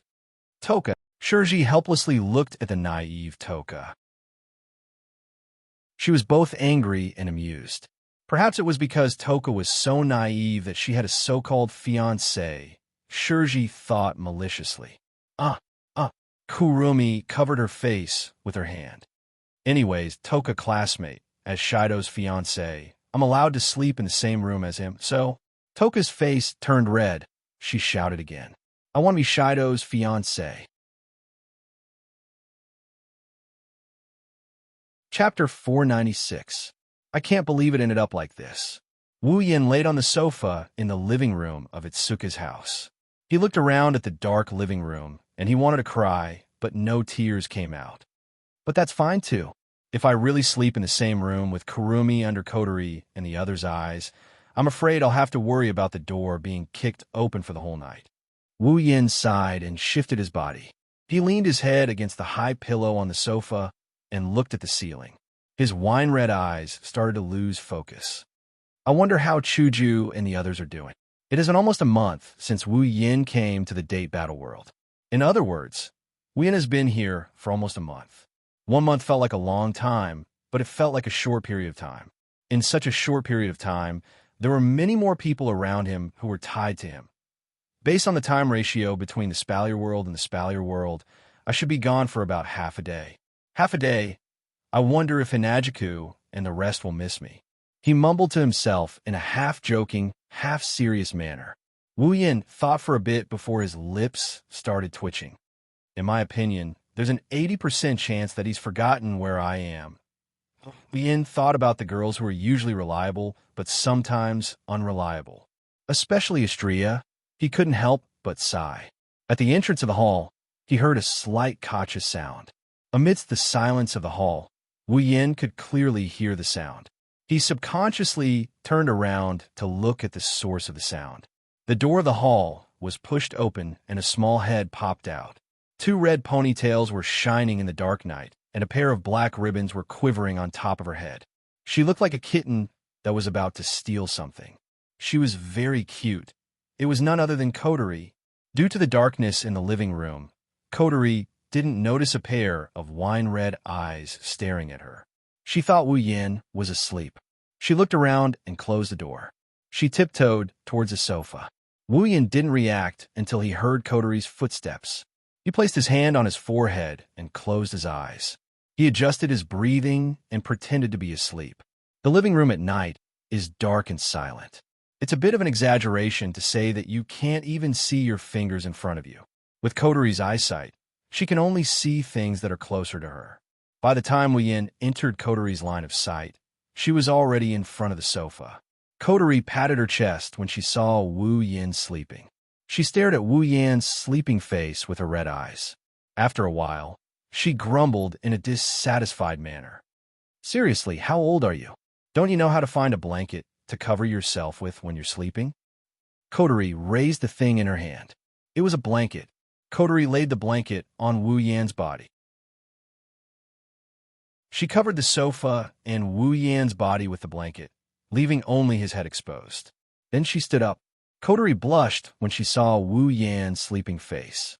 She looked a bit hesitant as she kept glancing at Wu Yan's face. Then, she averted her gaze as if she was startled by something. She looked a bit flustered and shy at the same time. After a while, Kotori mustered up some courage and laid her head in front of Wu Yan's face. She closed her eyes and kissed Wu Yan's face. Then she moved her head away. Kotori blushed even more. Kotori calmed her racing heartbeat and stole a glance at Wu Yan. After making sure her little movement didn't wake Wu Yan up, she sighed in relief. She muttered something to Wu Yan. "Good night, Oni-san. If possible, I'd like to say good night too." Kotori almost shrieked when she heard Wu Yan's words. Kotori turned to Wu Yan and she saw a half-smile on his face. Alas, the sofa is soft, but not as comfortable as a bed. There's no way to say goodnight. Why you? Kotori's mouth slowly widened. She pointed a trembling finger at Wu Yan. Her face turned completely red. "You're still awake?" "Yeah." Wu Yan sat up from the sofa with a weird grin on his face. He teased her. "It's a good thing I didn't fall asleep yet. Otherwise, I wouldn't have had the chance to see such a gentle side of my cute sister." "You." Kotori blushed. She looked at the teasing Wu Yan and felt a little dizzy. Kotori shuddered at the thought of how she had just kissed him and said good night to him. She wanted nothing more than to find a hole to hide in. Kotori shuddered more and more. Circles appeared in her eyes. She lowered her head, not daring to look at Wu Yan's face. Her face turned purple under her bangs. "You already knew." Wu Yan knew what she was referring to. He waved his hand carelessly. "Well, what's the big deal? It's just a kiss on the cheek. We've already kissed on the lips. Why are you so shy?" Wu Yan's nonchalant tone infuriated Kotori. She resisted the urge to kick Wu Yan's face. She snorted and turned around, planning to return to her room. Wu Yan called out to Kotori. "Kotori, wait." "What?" Kotori said angrily. She made up her mind that if Wu Yan dares to tease her again, she'll stomp on his face even if she has to wake up the others. Of course, Kotori was disappointed. Wu Yan didn't intend to tease her at all. Instead, his eyes flickered and his mouth opened as if he wanted to say something but hesitated. Kotori furrowed her brows at Wu Yan's reaction. "What are you doing? Why are you dragging your feet? Just say it." Wu Yan calmed down and he waved his hand at Kotori. "Kotori, come sit down. I have something I want to talk to you about." Wu Yan's serious tone startled Kotori. She nodded and sat down beside Wu Yan. She didn't say anything. She just waited like that. Her instincts told her that what Wu Yan is going to say next isn't going to be a simple matter. What Wu Yan is about to say is nothing to Wu Yan. But for Kotori, it's not that simple. Wu Yan is going to explain everything to Kotori. Wu Yan wanted to find a time to have a showdown with Kotori. After all, he can't just leave the dungeon quest unfinished. He's done with the basic objective of coming to this world. There aren't many opportunities for him to improve his strength in this world. Now, there's only Wu Yan and Kotori here. There's no better time than now to explain everything. When he first arrived in this world, Ratatosker found out about him from the surveillance system. Kotori also knows that he's not from this world. It's not that troublesome to explain everything. Wu Yan's voice slowly echoed in the silent living room. Chapter 497. In the quiet hall, two figures were sitting on the sofa. One of them seemed to be talking about something. In the entire space, only his voice echoed in the darkness, and all of it was transmitted into the ears of the other person. Although the voice was soft, the content could not be ignored. This could be seen from a frown on the other person's face as time went by, Wu Yin explained his origin, identity, and the system to Coterie in a way that Coterie could understand. Basically, Wu Yin told her everything that happened before he got the system and came to the Spalier world. He also told her about Chuju, Makoto, and the others. Of course, there's no way Wu Yin is going to say something like, "I have almost 10 wives." Using Wu Yan's own words, they are good friends he met in other dungeon worlds. As for how good these good friends are, Wu Yin would have to be really bored to death to talk about it. When Wu Yan's final words reached Coterie's ears, the hall fell into silence once more. Coterie's expression flickered as she tried to make out the changes in her expression. After digesting all the information, Coterie raised her head and looked at Wu Yin. "In other words, you came to this world because you wanted to obtain that spatial pearl. But if you want to leave this world, you have to complete 3 missions. You've already completed 2 of them, so there's only 1 left, right?" "Yes." "Well, that's the gist of it," Wu Yin replied. He looked at Coterie with a puzzled expression. He's not sure if it's just his imagination, but he felt like Coterie's mood got worse after he explained everything to her. Coterie fell into deep thought. She turned her head and looked ahead. "You're telling me this now. Is this your last mission? Do you need me to do something?" "Yes. It's not that I need you to do anything." Wu Yin smiled sheepishly. "But the last mission is to get something. That thing is related to me." Coterie interrupted Wu Yin and narrowed her eyes. Her expression was as calm as an ancient well. "What is it?" "Yes." Wu Yin finally got to the point. He started to get nervous. After hesitating for a while, Wu Yin said carefully, "Fraxinus." "What did you say?" Coterie looked at Wu Yin and stared at Wu Yan's wine-red eyes.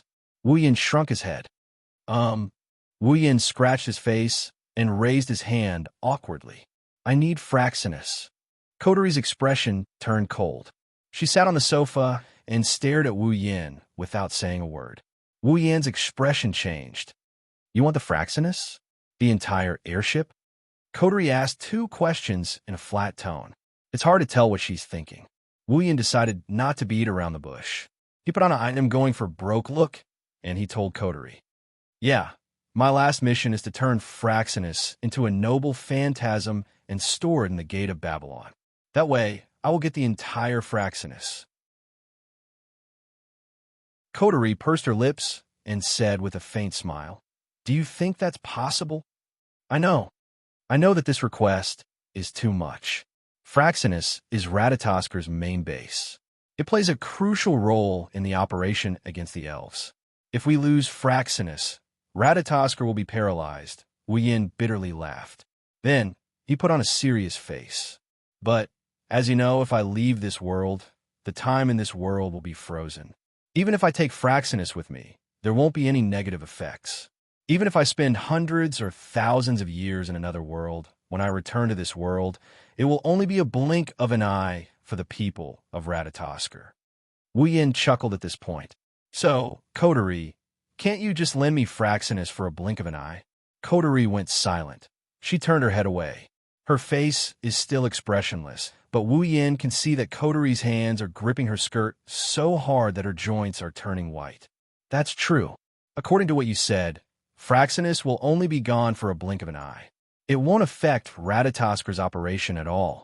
Lucia nodded. Wu Yan's lips curled into a happy smile, but Coterie's next sentence froze his smile. "However, I refuse your request."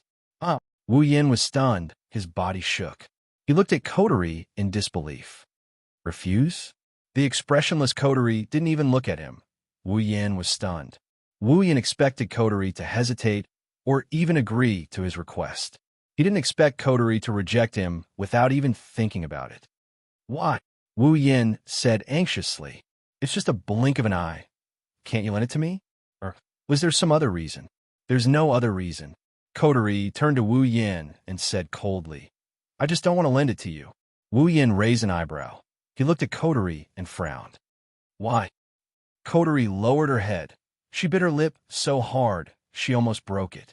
Wu Yin was surprised. Coterie's eyes started to turn misty. "You." Coterie looked at Wu Yin. Her eyes were watery. "Do you want to leave this world that badly?" Wu Yin flinched. His wine-red eyes flashed. His expression turned strange. Coterie, you don't want to lend me Fraxinus because you don't want me to leave this world? Wu Yin already knew the answer after he said that. Who doesn't want to leave you? Coterie jumped up. Her sorrowful face turned red with panic. She stammered. I was just worried that Toka and the others would go berserk if you left. Ratatosker would lose a general. That's all. That's right, that's all. Wu Yin narrowed his eyes. He rubbed his chin and showed an intriguing smile. Wu Yin looked at Coterie. Coterie, are you being arrogant? Coterie's expression froze. She shouted angrily. Who's being arrogant? You're the arrogant one. Coterie's words only made Wu Yin grin even more. Coterie stomped her feet in annoyance. Anyway, I won't lend you Fraxinus. Coterie didn't wait for Wu Yan's reply. She snorted and ran back to her room, leaving Wu Yin alone. She ran away. Wu Yin shook his head. He didn't know whether to laugh or cry. Coterie didn't seem like she was against him taking Fraxinus away. She just didn't want him to leave this place, so she decided to let him do as he pleased. This girl, Wu Yin smiled. I told you, it's just a blink of an eye. What's there to be reluctant about? Chapter 498. When a bright golden light shot from one side of the sky to the ground, the dark clouds in the sky seemed to have seen their natural enemy and scattered at a speed visible to the naked eye. When the endless golden light shone on the ground, the sky was already a clear blue. The golden light shone all over the ground and naughtily drilled into the windows of a few buildings without shelter. It brought light and warmth to the buildings that were previously in darkness. Wu Yi's house is one of these buildings. In his sleep, Wu Yin could feel his nose itching. He couldn't help but raise his nose, but the more he raised it, the more itchy Wu Yin felt. Moreover, there was a small voice that sounded like a mosquito buzzing in his ear. For someone like Wu Yin who loves to sleep in, this is the most painful torture. Under this torture, his sleepiness receded like the tide, and he gradually regained consciousness. This time, Wu Yin could clearly hear the buzzing in his ear, but the voice seemed to have become a little sharp. Look at me, look at me. Just leave it to me. The sharp and familiar voice woke up Wu Yan's last bit of drowsiness. His eyelids trembled, and he slowly opened his eyes. The first thing he saw was a rabbit-shaped doll wearing a black eye patch, dancing about 10 centimeters away from his face. Chitona. Wu Yin subconsciously called out the name of the thing in front of him. Only then did he open his eyes, startling the blue figure next to him. Good morning, Chitona said in a daze. When Wu Yin turned his head towards her, Chitona panicked and hid the doll behind her back and ran out. Not long after she raised her feet, Chitona discovered that not only did she not run out, she was hugged by a pair of hands and flew back into a warm embrace. You little girl, you actually played a prank on me. Wu Yin grabbed Chitona's cheeks and pinched them, eliciting a soft moan from Chitona. It was Shiori-san. She told me to wake Shiori-san. Chitona held Wu Yan's hands and looked at Wu Yin pitifully with her big blue eyes. Her cuteness made Wu Yin dizzy. Shiori-san told you to wake me up? Wu Yin adjusted the position of the lowly in his arms to face him. He was a little surprised. Why did you wake me up? Isn't Coterie the one who usually wakes me up? I'm still asleep. Chitona blinked and said, Coterie's still asleep? Wu Yin laughed. This is truly a miracle. Hugging Yono, Wu Yin stood up from the sofa and looked around the living room. The living room isn't as dark as it was last night. Instead, it's so bright that it's blinding to the eyes. Resplendent rays of sunlight streamed in from the windows, adding a bit of warmth to the autumn season. In the kitchen, Shiori-san is busy preparing breakfast. Only Wu Yin and Chitona are left in the living room. Coterie, Kurumi, and Toka are nowhere to be seen. Wu Yin was a little surprised. Kurumi didn't live with him before, so he didn't know much about her. She usually wakes up around this time. Toka likes to laze around in the morning, so Wu Yin didn't find it strange that she didn't wake up at this time. However, it's strange that Coterie isn't up yet. Usually, apart from Shirori, Coterie was the first to appear in the living room, but she was still asleep. Is it because I talked with her for too long last night? Patting Shitona's head, Wu Yin squatted down and put Shitona on the ground. Shitona, go help Shuri-san. I'll go wake up the 3 lazy pigs. Shitona nodded and ran into the kitchen. Shitona was the only one left in Shitona's arms, laughing. The Shido who likes to sleep and called others lazy pigs. Wu Yan's lips twitched. He scratched his face and helplessly walked up the stairs. Shitona's house is quite big. At least it's bigger than a normal house. It can accommodate 5 or 6 people. Wu Yan deliberately slowed down. 3 minutes later, Wu Yan arrived at Toka's room. Toka, wake up. Wu Yan, who doesn't have the habit of knocking on the door, didn't even knock. He yawned and walked in. However, Wu Yan couldn't finish his sentence. Shido. Toka looked at Wu Yan in shock. She held a shirt in her hand and froze on the spot. That's not the problem. The problem is that Toka is in a complete state.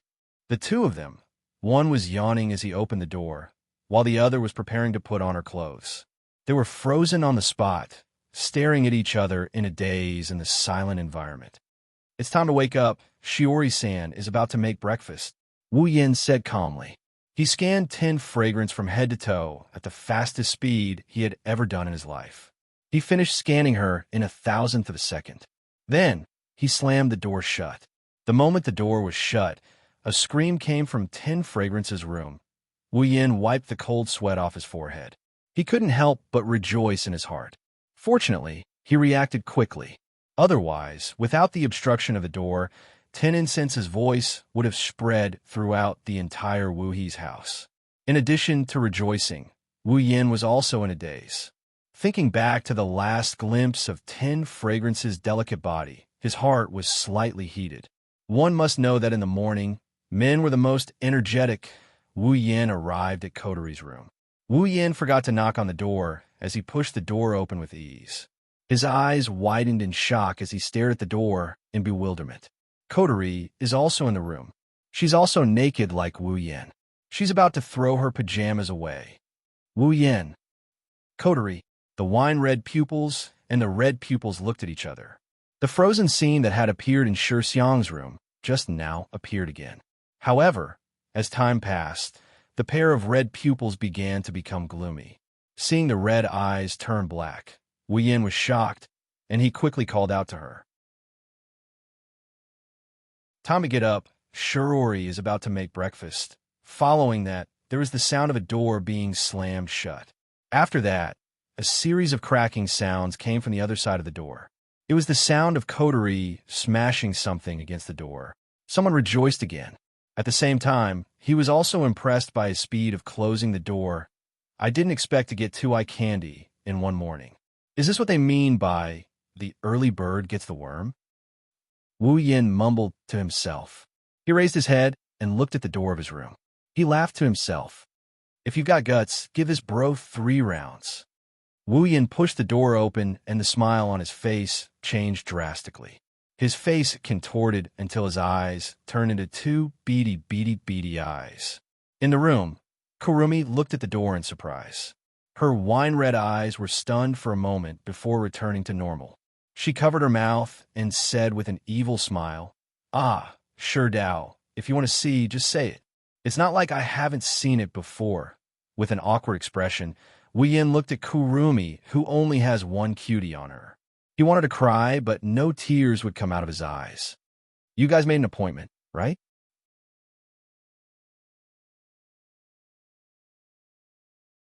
Chapter 499. Among the 3 meals in a day, breakfast was the easiest to prepare. If it was simple, it would only need a little bread and some seasoning sauce. Therefore, it was quite easy for Shuri to prepare breakfast. In just a short while, everything was ready. After putting all the breakfast on the table, Shuri took off her apron. Behind Shuri, the little lowly Yoshino also helped to put some things on the table with a cute smile on her face. This kind of scene happened almost every day since Yoshino came to this house. If it wasn't in the morning, she would help Shuri in the afternoon or Wu Yin in the afternoon. Yoshino's strength was relatively small, so she could only help a little. However, these little things were full of enjoyment for Yoshino. Sometimes, simplicity was happiness. Shitono was a good interpretation of this sentence. In the past, Shitono would worry every day when he would be killed in the endless pursuit. Otherwise, he would worry that he would lose control and bring fear and pain to people. He spent every day in constant worry. If it wasn't for Shitono by his side, Shitono wouldn't have been able to hold on. But now, Yoshino no longer needed to worry about this, because she no longer had the power to harm others, nor did she have a reason to be hunted down by others. All she had was the warmest days. This kind of life, compared to the past, was simply like heaven. Therefore, Yoshino cherished all of this. Every day, she would insist on helping a little bit. Because of this, she felt very happy and very real. Because of this, every time there were some easier jobs, Wuyin would let Yoshino help. Even Shirji, after objecting at the beginning, did not object anymore. After all, looking at the heartfelt smile on Yoshino's face, Shirori was also very happy. Naturally, she wouldn't have the heart to snatch all of this. Of course, Shirori would only agree to let Yoshino do the easy work. Some of the more heavy work, Shirori would absolutely not let Yoshino do it. In the entire Wuhi family, the one who dotes on the four attendants the most is not Wu Yin, but Shirji. Not long after, the door of the hall was opened, attracting the attention of Shirori and Yoshino, who were setting the tableware on the table. The two looked up and saw Toka walking over from the other side of the door. As usual, she had a bow-like hair ornament on her head, but what made the two puzzled was that Toka's face looked very red. "What's wrong? Toka, your face is so red." Shirori looked at Toka strangely and asked with concern, "Are you sick? If you have something to say, then say it. Don't hide it. Not pooping, not pooping." Toka quickly waved her hand, but she didn't explain why her face was so red, which made Shirori puzzled. Ten Incense looked around the hall and asked in a casual tone, "Yes. Yes. Where is Shirdao?" Shirori got even more suspicious when she heard Toka's nonchalant tone. She has never heard Toka being so nonchalant when she asked about Wu Yan. In the past, whenever Toka mentioned Wu Yan's name, there would be a hint of excitement in her tone. Now that she's so nonchalant, there must be something wrong with her. Shirori touched her chin and suddenly came to a realization. It must be because of Tokisaki Kurumi. It's only natural that Shirori would think this way. In Shiori's mind, Toka is Wu Yan's girlfriend, the girlfriend of the person she likes. If one day a fiancé suddenly popped up beside him, no matter who it is, they wouldn't feel good about it. At this time, in Shiori's heart, Toka is the one who feels bad. Shirji looked at Ten Fragrance sympathetically. She sighed in her heart. Ten Fragrance's reaction was understandable. If it were her, she would also feel pressured if the person she liked had a fiancé. Moreover, the fiancé was so beautiful and elegant. Shirji herself would also feel pressured. Although Toka's looks are top-notch and her figure is comparable to Tokisaki Kurumi's, it's still stressful to have an opponent of the same caliber. Under such conditions, one is a natural foodie and the other is an elegant noble lady. Most people would pay attention to the latter. After thinking for a while, Shuri looked at Toka and grabbed her hands. With a firm and powerful voice, she said to Toka, "Don't worry, Toka-chan. Shuri Itsuka. I will stand on your side." After saying that, Shuri nodded to herself and patted her own, but putting on an I support you posture. Needless to say, if Ten Fragrance was really what Shuri imagined, she would definitely be very touched. Unfortunately, Toka didn't think that way. Even though Kurumi's appearance made her inexplicably irritated, the reason why she's indifferent towards Wu Yin is because she was caught naked. She's feeling a little guilty. Toka looked at Shirori, who was nodding her head in confusion. She tilted her head and pointed at her lips. She could understand what was going on, so she could only nod her head. Yoshino on the side was confused. She raised Yoshino and whispered, "Shirone-san, you become so weird. No, no, no." Yoshino giggled. "This is love. Love." Yoshino blinked. She thought of something, and her face started to turn red. In the strange atmosphere in the hall, the door was opened again. It's Wu Yin and Kurumi. Seeing Wu Yin, Toka blushed and quickly lowered her head. She stuffed the breakfast in front of her into her mouth and buried her head in it. Shirori was exasperated. At this time, she should have sweetly said good morning. Shirori glanced at Kurumi, who was hugging Wu Yan's arm. She felt a bit angry. Compared to Kurumi, Shirori is more inclined towards Toka, who she has known for quite some time. She didn't even look at Wu Yan in a friendly manner. Wu Yan bitterly turned his head away. Feeling helpless, he felt like he got shot even when he was lying down. The next moment, Kotori also appeared in the hall. She still had a pair of black ribbons on her head, but with Shirori present, Kotori pretended to be innocent and cheerful. Those who didn't know would think that this was the old Kotori. Of course, Kotori acted cute in front of Shirori. However, when she saw Wu Yan, her expression darkened. Her red eyes flashed with an ominous glint. Clearly, Kotori didn't forget that she was raped by Wu Yan again. Wu Yan could only smile at her, although it was a little ugly. Come, Shido. Kurumi sat on the table and tore off a piece of bread. Then she put it in front of Wu Yan. I could do it myself. Wu Yan dryly laughed. Inside, he wanted to cry. He felt like all his smiles today were either dry or bitter. None of them were sincere. Kurumi's smile didn't fade. She didn't want to take back her hand. Anyone can see that if Wu Yan doesn't eat it, she won't let him go. Wu Yan's mouth twitched.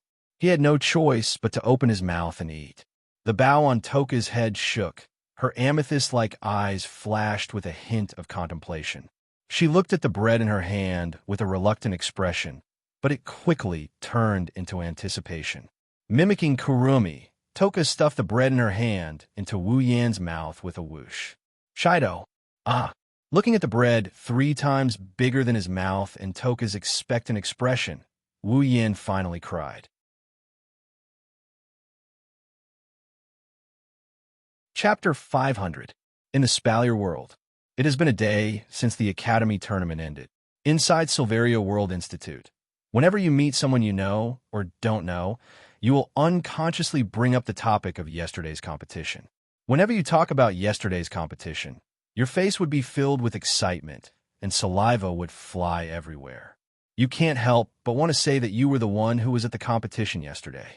You can't help but want to say that you were the one who was at the competition yesterday. Gradually, the Academy event that had just ended for a day had become a hot topic among the students. Amongst them, the most attention-grabbing ones were the top 10 in the Academy's ranking. In other words, they were the newly ranked top 10 experts. Undoubtedly, this Academy tournament is a milestone for the students of the Spalier World Academy and the Spalier World Academy. 2 things happened during the Academy tournament that could set off a huge wave in the Academy. First of all, among the top 10 students in the Academy competition, 5 of them were new students who had only been in the Academy for a month. If someone had told any of the students in the Academy before the new students had entered the Academy that there were 5 new students who had been in the Academy for a month who were ranked in the top 10 of the Academy, then that person would definitely have been spat to death by the entire Academy. In the entire Spalier world, the Spalier World Academy is the only academy in the Spalier world. It is a super academy jointly run by 3 empires. In other words, this is the only place where the real geniuses in the Spalier world can grow quickly. It is not an exaggeration to say that the Spalier World Academy has gathered all the super geniuses in the world. In the Spalier World Academy, the top 10 powerhouses are called the top 10 geniuses in the world. No one would object to that. Therefore, the Academy rankings are very valuable. Now, among the top 5 students, there were actually 5 new students. If it wasn't for the series of events that these new students had caused in the short span of a month, which had made their names known, it was likely that the nearly 10 million students in the Academy would have directly found a brick and tried to knock themselves awake. What was even more inconceivable was that these 5 top 10 newcomers were from the same group. In the Academy, there are 12 top forces. Everyone knows about them. These 12 top forces represent the 12 top forces in the Spalier world. Their positions are unshakable. However, among these 12 top forces, the strongest person in the weaker 2 forces couldn't even make it into the top 10. As for the other 10 top forces, only one of them could make it into the rankings. But now, 5 of the top 10 students are from the same group. How can people not look at each other in dismay? Ever since the end of yesterday's Academy competition and the new rankings were released, countless people began to make guesses. They were guessing whether the 5 top 10 new students were from the same faction or not. After this news spread, it became a laughingstock. In the entire Spalier world, if there's a group that can cultivate these 5 super geniuses, it is impossible for them to be unknown. It wasn't that no one tried to investigate the background of these new students. Almost every force tried to investigate, but no one was able to find out their origins, including the 3 empires and the 9 great clans.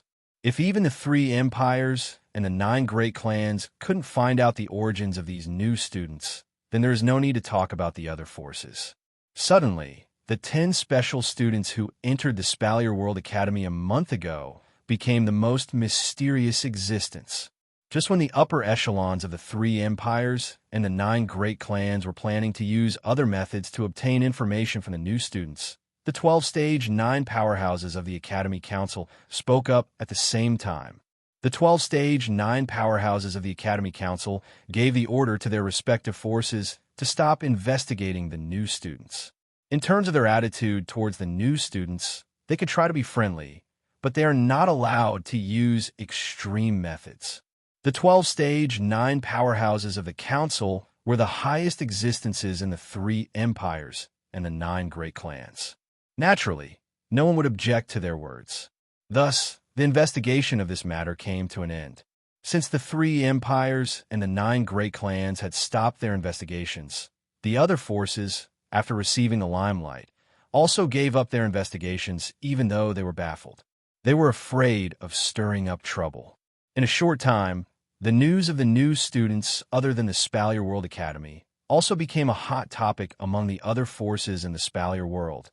As for Silveria World Institute, the other thing that caused a lot of commotion was the champion of the school tournament, the new strongest student of the institute. No one expected Princess Sylph, who was once the strongest student in the academy for a long time, to be pulled down by someone during the academy's competition. Xianxia, this new strongest student, almost flipped the sky of the academy upside down. Of course, this is because Xianxia is also a new student. A new student who entered the Spalier World Academy for a month defeated the strongest student in the academy. This is no different from an alien coming to Earth and pulling down the head of state of a country. As a result, the entire Spalier World Academy is no different from a large food market. The name Xianxia could be heard everywhere in the academy. In addition, among the new students, there were 5 who occupied the top 10 rankings. The 12 top powers of the academy began to panic. They were afraid that these Cheng Yaojin who came out of nowhere would establish their own powers. At that time, with the title of the top 10 in the academy, it would definitely attract a lot of geniuses. It was even possible that there would be students who would jump ship among their own powers. If that happens, the power structure of the academy will be reshuffled. The water in the academy will be as muddy as a swamp. Fortunately, under the indirect or direct questioning of these factions, they finally received some good news. The new students had no intention of forming their own factions. This undoubtedly caused the leaders of the top factions to heave a sigh of relief. Of course, the reason why this news is not bad is because the new students didn't intend to form their own factions. However, there is one person who already formed her own faction before the tournament started. Shokuho Misaki, the leader of the new faction, Starlight Queen. In less than a month, the popular queen of Silveria World Institute became one of the top 10 rankers in the ranking. Not only that, her faction, Starlight Queen, also has the dark horse, the new strongest student, Xianxia. These 2 golden words signboards had already become the beehive of the academy, constantly attracting the students of the academy. Countless students came to join the Starlight Queen, allowing the Starlight Queen, who was born a month ago, to quickly grow up. Unfortunately, Starlight Queen only accepts female students. Many male students had no choice but to return empty-handed. Even so, in just a day, Starlight Queen already has the strength of a top faction. She has the strength to rival the other 12 factions of the Academy. The 12 factions of the Academy officially became the 13 factions of the Academy.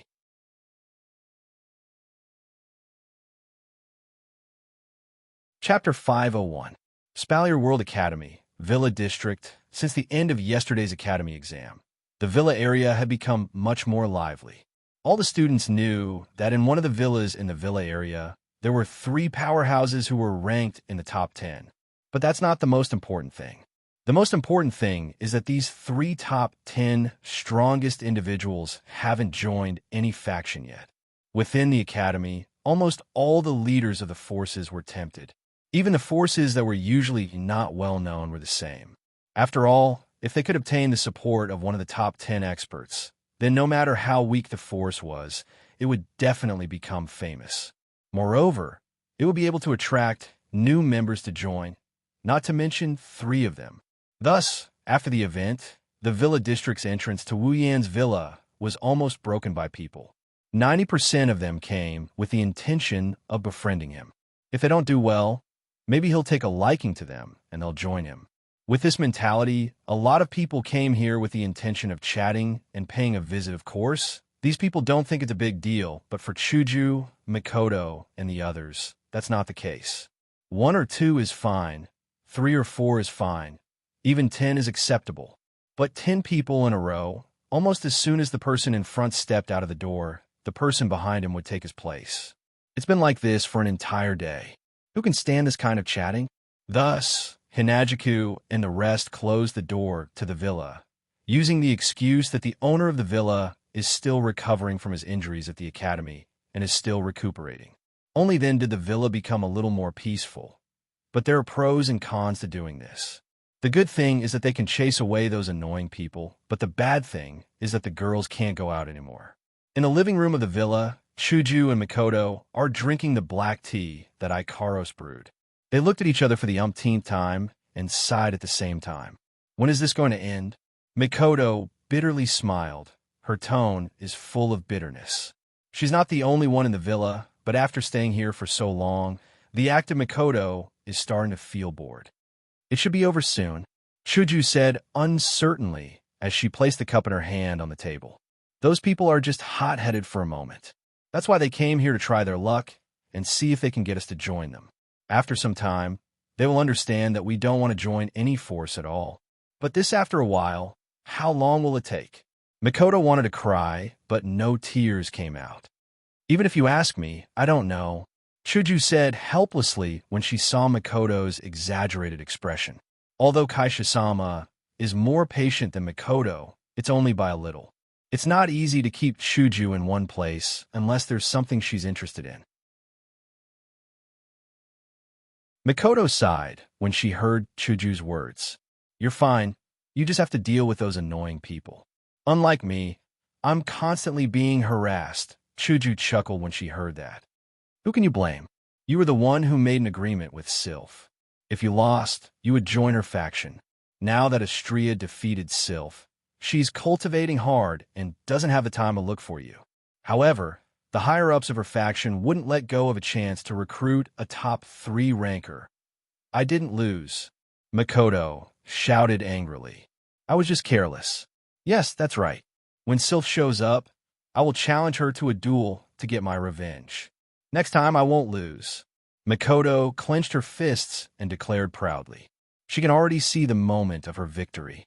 When that happens, I won't have to join those damned factions anymore. Oh, you... Chuju shook her head. She didn't know whether to laugh or cry. She felt sorry for Sylph. With Mikoto's personality, Hinajika knows that no matter how many times she loses, she won't admit defeat so easily. This time, Mikoto will use revenge as an excuse to fight Sylph again. If she loses again, she'll use the same excuse to refuse to join Sylph's faction until the day she actually wins. That's why Inajiku didn't expect Mikoto to be so stubborn. In other words, Mikoto will not only go back on her word, but she will also go all out against Sylph. Mikoto will not rest until she defeats Sylph. Poor Sylph. Not only did she fail to recruit a strong person she fancied in her faction, she even got herself into trouble. At this moment, Chuju can only sympathize with Sylph's situation. If Wu Yan, who is currently in the dating world, knew what Chuju is thinking, he would definitely be happy. He would even pat Chuju's shoulder and tell her that there was a hedgehog named Handyman who was pestered by Mikoto because of this. Ikaros, who was standing on the side with a teapot in her hand, stared blankly at the hot-blooded Mikoto. She then looked at Chuju, who has a strange expression on her face. She has a few question marks above her head. It's obvious that she doesn't understand what these two are thinking. While the three people in the hall were deep in thought, a small figure walked down the stairs of the villa. One of her small hands was holding onto a beret flower hat, while the other hand was constantly rubbing her sleepy eyes. Her light yellow hair looked slightly messy, and even the side of her ponytail was listlessly hanging there. She looked very lazy, Flan. Chuju was the first to notice Flandre-chan coming down the stairs. Chuju was surprised to see her. Flan, are you awake? Yes. Flandre-chan yawned and sat on a chair in front of everyone. Flan is hungry. I want to eat cake. Both Chuju and Mikoto laughed at the sight of Flandre-chan yawning and asking for cake. They have to admit, Flandre-chan is really cute like this.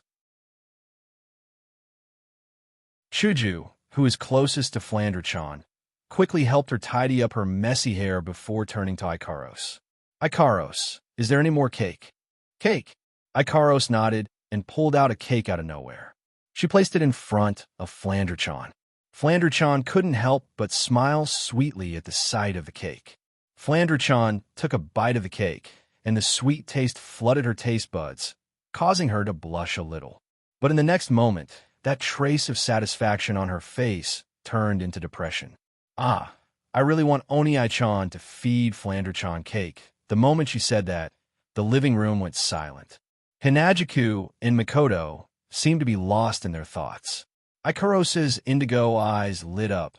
Ripples were forming in her eyes. After a while, Mikoto snorted and said with a sour tone, "That guy is having fun in the dungeon world. Who knows how many girls he's messing around with?" Chuju rubbed her forehead and sighed. "Then why didn't you go with him? Who knew that Sylph would suddenly go into seclusion?" Mikoto said discontentedly. She opened her mouth as if she wanted to say something, but suddenly she froze. This feeling. Mikoto's forehead flashed with lightning. "It's my sister. Why is she here?" Almost at the same time, a voice came from the entrance. "Is Wani-sama in?" Misaka knocked on the door and said politely,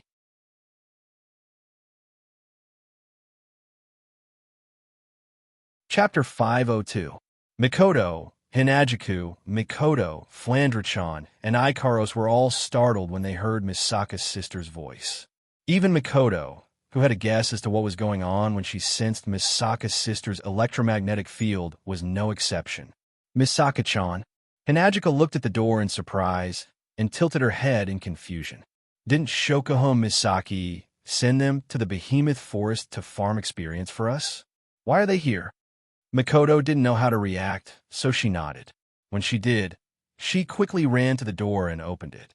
In the next moment, a figure that looked exactly like Mikoto with a pair of military goggles on her head entered everyone's sight. Flandre-chan's jaw dropped. She pointed her finger at Misaka's sister. She looked at Mikoto, then back at Mikoto. "It's to Mikoto-ne-san." "Mikoto-ne-san." Mikoto was overjoyed. "It's really you." "Yes, Wanisa. Mikoto-ne-san is here to see you." Mikoto-ne-san is very happy to see Wani-sama. The smile on Mikoto's face froze. She looked at Misaka's sister, who said she was happy to see her, but didn't show any emotion on her face. A sense of helplessness crept into Mikoto's heart. She pulled herself together and said to Mikoto-ne-san, "Anyways, come in." Mikoto was just about to turn her body to let Mikoto-ne-san in when a sweet voice came from behind her. Mikoto's expression froze for the second time. Mikoto-ne-san, I'm standing right here, and you didn't even notice me. How sad." Mikoto's mouth twitched. She closed her tea-colored eyes as if she didn't want to witness the cruel reality. She started sobbing as she mumbled, "It's an illusion. It's an illusion. It must be an illusion. Oh? Looks like Misaka-san doesn't like me at all. To think that I brought my sister here to meet you. Perhaps Makoto's mumbling was too loud. The owner of the voice heard it, and spoke in the same voice with a hint of dissatisfaction. "All right." Chuju walked out and said helplessly, "Since you're all here, come in. It'll be troublesome if those annoying bastards see you." "Hee hee, Chuju, you're the best." Shokuho Misaki giggled behind Misaka's sister. She was wearing a white uniform with golden edges. Her long golden hair made her look even more elegant. Her golden eyes twinkled with a hint of a smile. Behind Shokuho Misaki, Astria, Kinuhita Sai, Frenda, and Takitsubu Riku stood facing each other. Their bodies were of different sizes and sizes under the sunlight. It was quite a sight to behold. "Chuju, Mikoto, it looks like you guys didn't have a good time. Even the door is closed." Kinuhita Sai greeted Chuju and the others with a smile. She sounded like she's taking pleasure in their misfortune. It's hard to tell if she's actually making fun of them. Hanajuku rolled her eyes at Kinuhita Sai and ignored her as she walked into the villa. Mikoto pulled Misaka Meijin into the villa as well, making Kinuhita Sai feel bored. Thus, the five girls also walked into the villa. "Mikoto-ne-san, are you doing well in the behemoth forest? How about the other sisters? Are they doing well as well?" Mikoto said with concern. She glared at Shokuho Misaki. She was the one who arranged for the Misaka sisters to stay in the giant beast forest.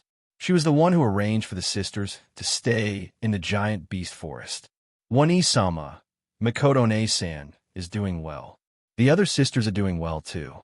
Mikoto-ne-san answered Wani-sama's question.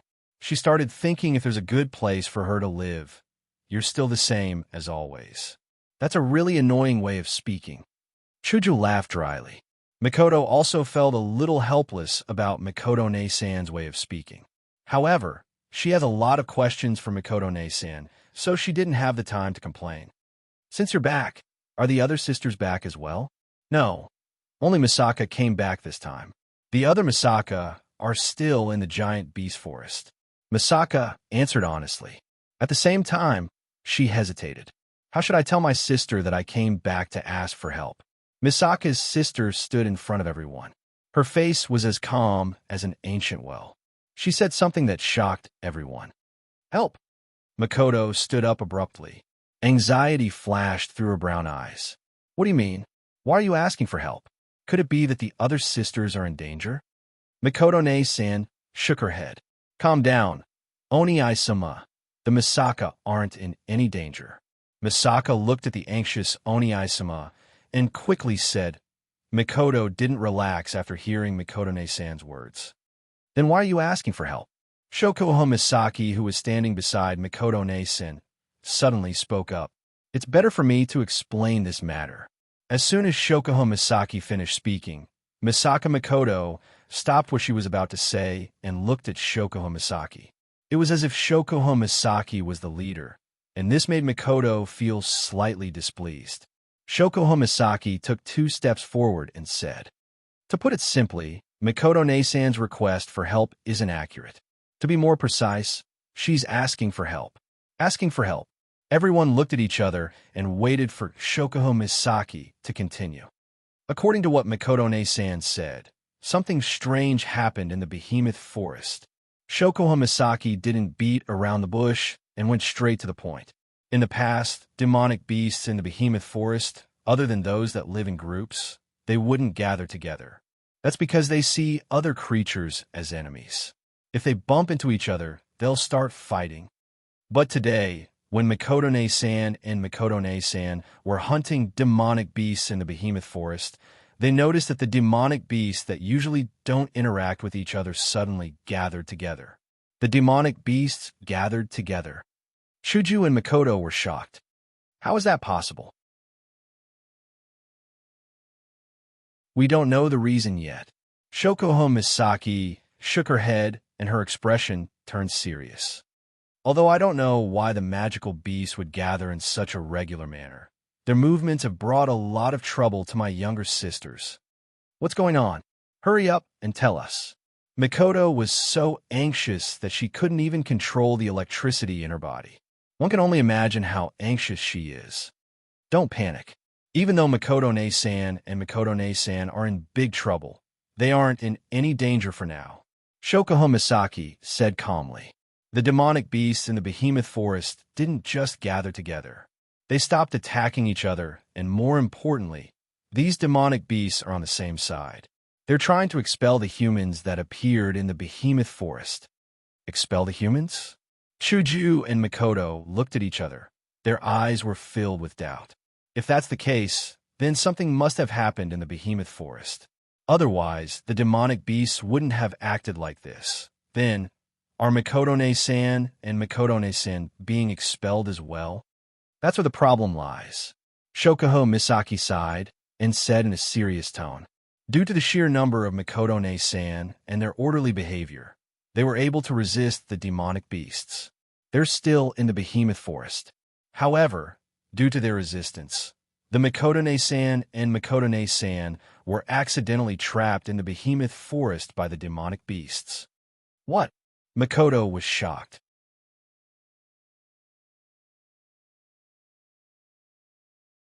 Chapter 503. Misaka's sisters are trapped in the behemoth forest? Makoto took 2 steps back, looked at Shokuho Misaki, and then looked at the silent Misaka's sister. Then she turned around and ran out the door. Wait, what are you doing? This time, it was Shokuho Misaki's turn to be shocked.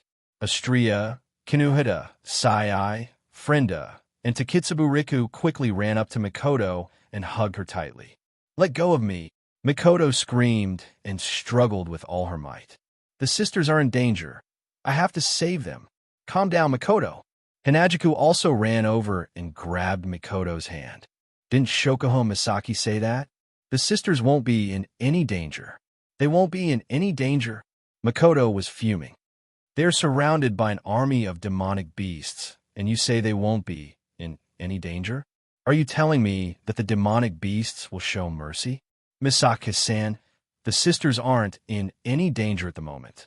If you don't believe me, you can ask this sister yourself. Shokuho Misaki said with a bitter smile. Yes, Wani-sama, the sisters won't be in any danger.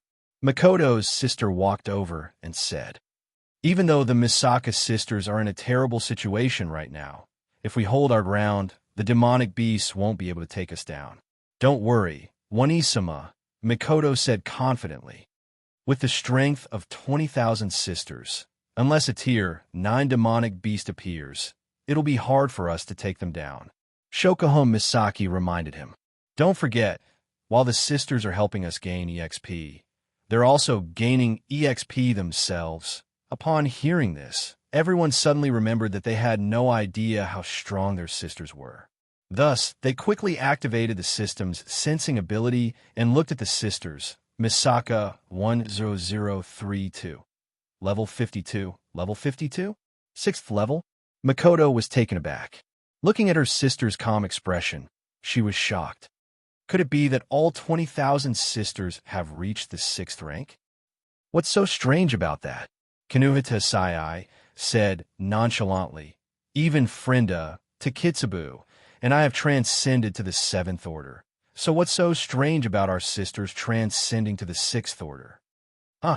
Hanajuku was also shocked. You're saying that you, Frenda, and Takitsubu have all reached rank 7? Kinuhita Sai couldn't help but puff out her chest proudly. Frenda was the same. In the end, with the help of 20,000 sisters, the 3 of us have all reached the 7th grade. How is that possible? Chuju tilted her head in confusion. You guys have all reached the 7th tier. Why did I only rise by a few levels? That's not strange. Takitsubu Riku said softly. You guys are all above the 7th order, so you don't feel much of a difference in the EXP brought by the sisters. However, we were all still at the 6th order, so the EXP that you guys could only level up a few levels is enough for us to level up. Everyone nodded their heads in realization. Indeed, the higher the level, the more experience required to level up. For a tier 7, the experience required to level up was only a few levels, but for a tier 6, the experience required to level up was enough to level up a tier. But Makoto was still worried. The sisters are only at the 6th order. Even if there are a lot of them, they should be able to take on a tier 7. But against a tier 8, isn't that a bit too much? Shokuho Misaki smiled and shook her head. It might be hard to take on a tier 8 with only 20,000 of us, but don't forget, the sisters have the Misaka network. They are connected to each other. When they work together, their collective strength is far greater than 20,000 tier 6. I can guarantee that even if there are 10 tier 8 monsters, the sisters won't be able to do anything to them. But for them to take down 20,000 sisters at once is just a pipe dream. But you said it yourself, it's a tier 8 monster, Mikoto retorted. What if a tier 9 monster appears? Do you think tier 9 monsters are as common as cabbages? Shokuho Misaki rolled her eyes at Mikoto. A tier 9 monster is a terrifying existence in the deepest part of the behemoth forest. Even if there's something wrong with the behemoth forest right now, a tier 9 monster wouldn't appear in the outskirts, right? But, stop saying buts. How many times have you said buts already? Shokuho Misaki smiled bitterly. Anyway, all you need to know is that the sisters aren't in any danger right now. What we need to do now is to think of a way to help the sisters break out of the encirclement, right? Shokuho Misaki's words calmed Mikoto down a little. Everyone nodded in agreement and started to think about what to do next. Chuju looked at Shokuho Misaki. Shokuho, you're a smart one. What do you think we should do? Everyone turned to look at Shokuho Misaki. It's obvious that they agree with Hinajiku, Mikoto too. Even though Mikoto doesn't care about Shokuho Misaki on the surface, she has always acknowledged Shokuho Misaki's intellect and intelligence. Seeing everyone's attention on her, Shokuho Misaki straightened her back and nodded. Actually, there's no need for a complicated method. Since the enemy is a monster, we'll use the most violent method. The most violent method? That's right. Shokuho Misaki stroked her long blonde hair and smiled. According to the information my sister brought back, there's only one demonic beast leader in the demonic beast army, a tier 8 demonic beast. On our side, we have Ikaros, Astria, and you, Misaka, 3 tier 8 demonic beasts. Why we have to think of a way to deal with them? We'll just use brute force to break through the encirclement. We'll save the sisters. Everyone was stunned when they heard Shokuho Misaki's words. Wow. When Kinuhata Sai finally reacted, she jumped up and clenched her fists tightly. With a face full of excitement, she exclaimed, I really like this explanation. Mikoto and Astria smiled as well. Their brown and crimson eyes flashed with eagerness. It's obvious they like this idea as well. If that's the case, what are we waiting for? Let's go to the behemoth forest, Mikoto said impatiently. Everyone nodded in agreement. Everyone knows that their lives are fused with Wu Yan's. As long as Wu Yan doesn't die, no matter how many times they die, Wu Yan will be able to summon them back to life. It's the same for the sisters. The wisest course of action would be to ignore the sisters and wait for Wu Yan to return before reviving them. That would be the safest and most effective way to deal with this situation. However, if they do that, they won't be the sisters they are anymore. It's one thing to be wise, it's another thing to be rational. The most important thing is that the price of life can't be measured by the scale of the world. That's why Shokuho Misaki sincerely hopes that they will be the ones to save the sisters. Shokuho Misaki looked at the girls and turned to Hinajiku. Hinajiku, you shouldn't go. If Yin suddenly comes back and can't find him, he'll tear down the academy. So, stay here and wait for him. Take Flandre-chan with you, I understand. Chuju nodded reluctantly. She also wants to save the sisters. Under Chuju and Flandre-chan's watchful eyes, Mikoto, Shokuho Misaki, Ikaros, Astria, Kinuhata Sai, Frenda, Takitsubariku, and the Misaka sisters disappeared from mansion. Flandre-chan, who was in Chuju's embrace, bit her finger and mumbled. Flandre-chan also wants to save the sisters. Chuju chuckled and shook her head. She looked at the direction the girls disappeared. Yin, when will you be back?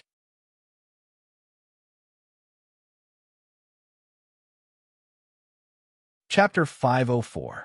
Spalier World, Supply Town, Floating Plaza. Airships of all sizes and distances are flying around the plaza. Airships are the main means of transportation in the Spalier world, so there will always be a constant flow of people. The noise of the airships and the sound of their engines intertwined together and filled every corner of the plaza. The floating plaza is as lively as ever. On the surface, the floating square didn't seem any different from usual. However, if one were to observe carefully, they would discover that the number of floating airships that came and went was much more than the number that left. Some observant people also began to discover that the floating square today was much livelier compared to the usual floating square. Most of the airships that arrived at the floating plaza are equipped with weapons, and they emit a faint aura of presence.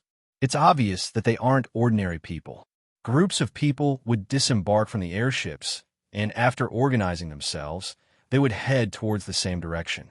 In the distant horizon, an airship slowly descended and landed on the floating plaza. It became one of the many airships parked on the floating plaza.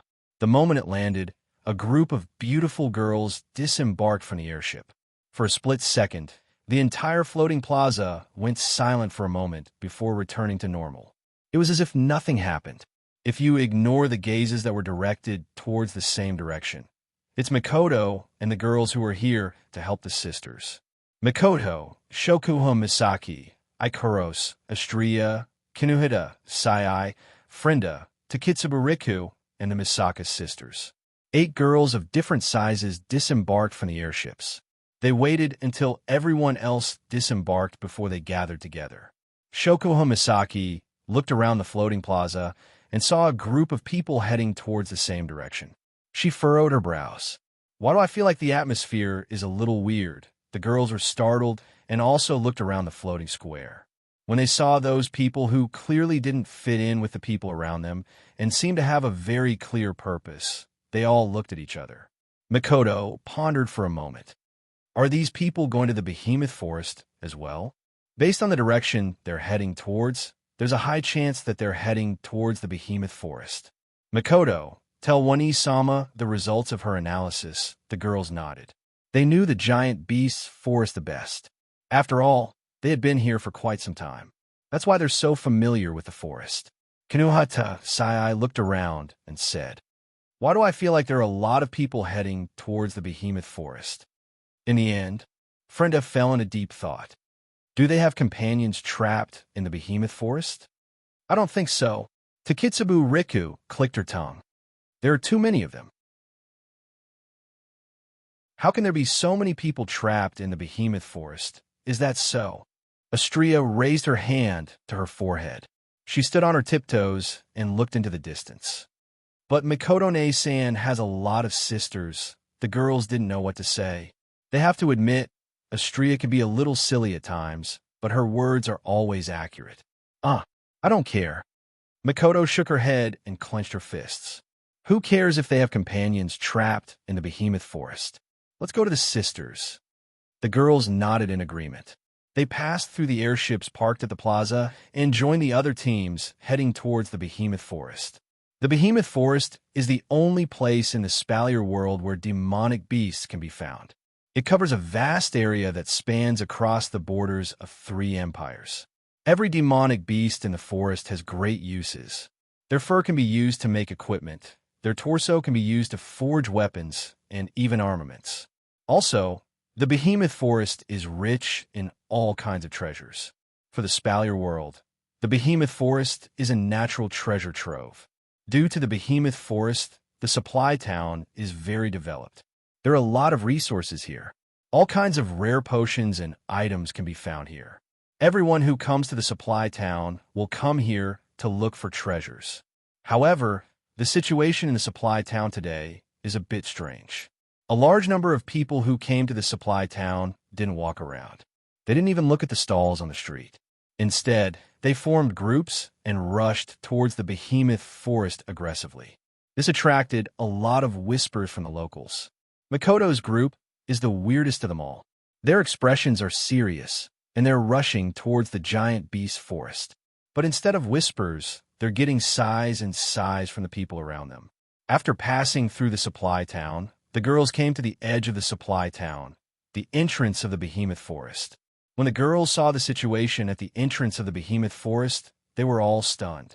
Kinuhatasai was stunned as she pointed at the front. Isn't this a bit too many people? That's right, at the entrance of the behemoth forest, there is a sea of people. The black mass of people has completely occupied the area. It's as if they're occupying their own territory. They're talking about something, and it's a mess. What's going on here? The girls looked at each other, unable to react. At this time, a surprised voice came from behind them.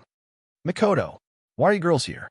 Mikoto quickly turned to the source of the voice. She was surprised when she saw who it was. Feifei, why are you here? Not far away, Feifei came over with a group of fully armed guards. She smiled bitterly and said, I should be the one asking you this question. Feifei looked at the girls. Even the Academy Queen came with Starlight Queen. It seems like you girls are also here because of the abnormality in the behemoth forest. Shokoho Misaki looked at Feifei. So you're saying that you're also here for the behemoth forest? Yeah. Feifei helplessly shook her head. The giant beast forest is very important to Silveria. Without this natural treasure, the impact on Silveria would be unimaginable. Without the magical beasts and the natural treasures, Silveria's strength would plummet to a terrifying level. Feifei shook her head helplessly. That's right. The giant beast forest is very important to Silveria. Without the magical beasts and natural treasures, Silveria's strength would plummet to a terrifying level. As the #1 family in the Ailu Empire, the Lori family has benefited a lot from the behemoth forest. Without the resources from the behemoth forest, the Lori family's power would be greatly reduced. Now that the demonic beasts in the behemoth forest are being ostracized, all the gold farming groups in the behemoth forest have been forced out. This is no small matter. That's why the head of the Lori family sent me here to investigate. Feifei's explanation enlightened the girls. Shokoho Misaki crossed her arms and said, So that's how it is. It seems like the people here are the same. They're all sent by the big families to investigate the behemoth forest. Yes. Feifei nodded. What about you girls? Are you here for the same reason? No. Mikoto shook her head. Our comrades are trapped in the behemoth forest. We're here to help. I see. Then let's go in together. Everyone nodded in agreement. They gathered together and walked towards the behemoth forest. However, the girls here didn't know that they're involved in something big.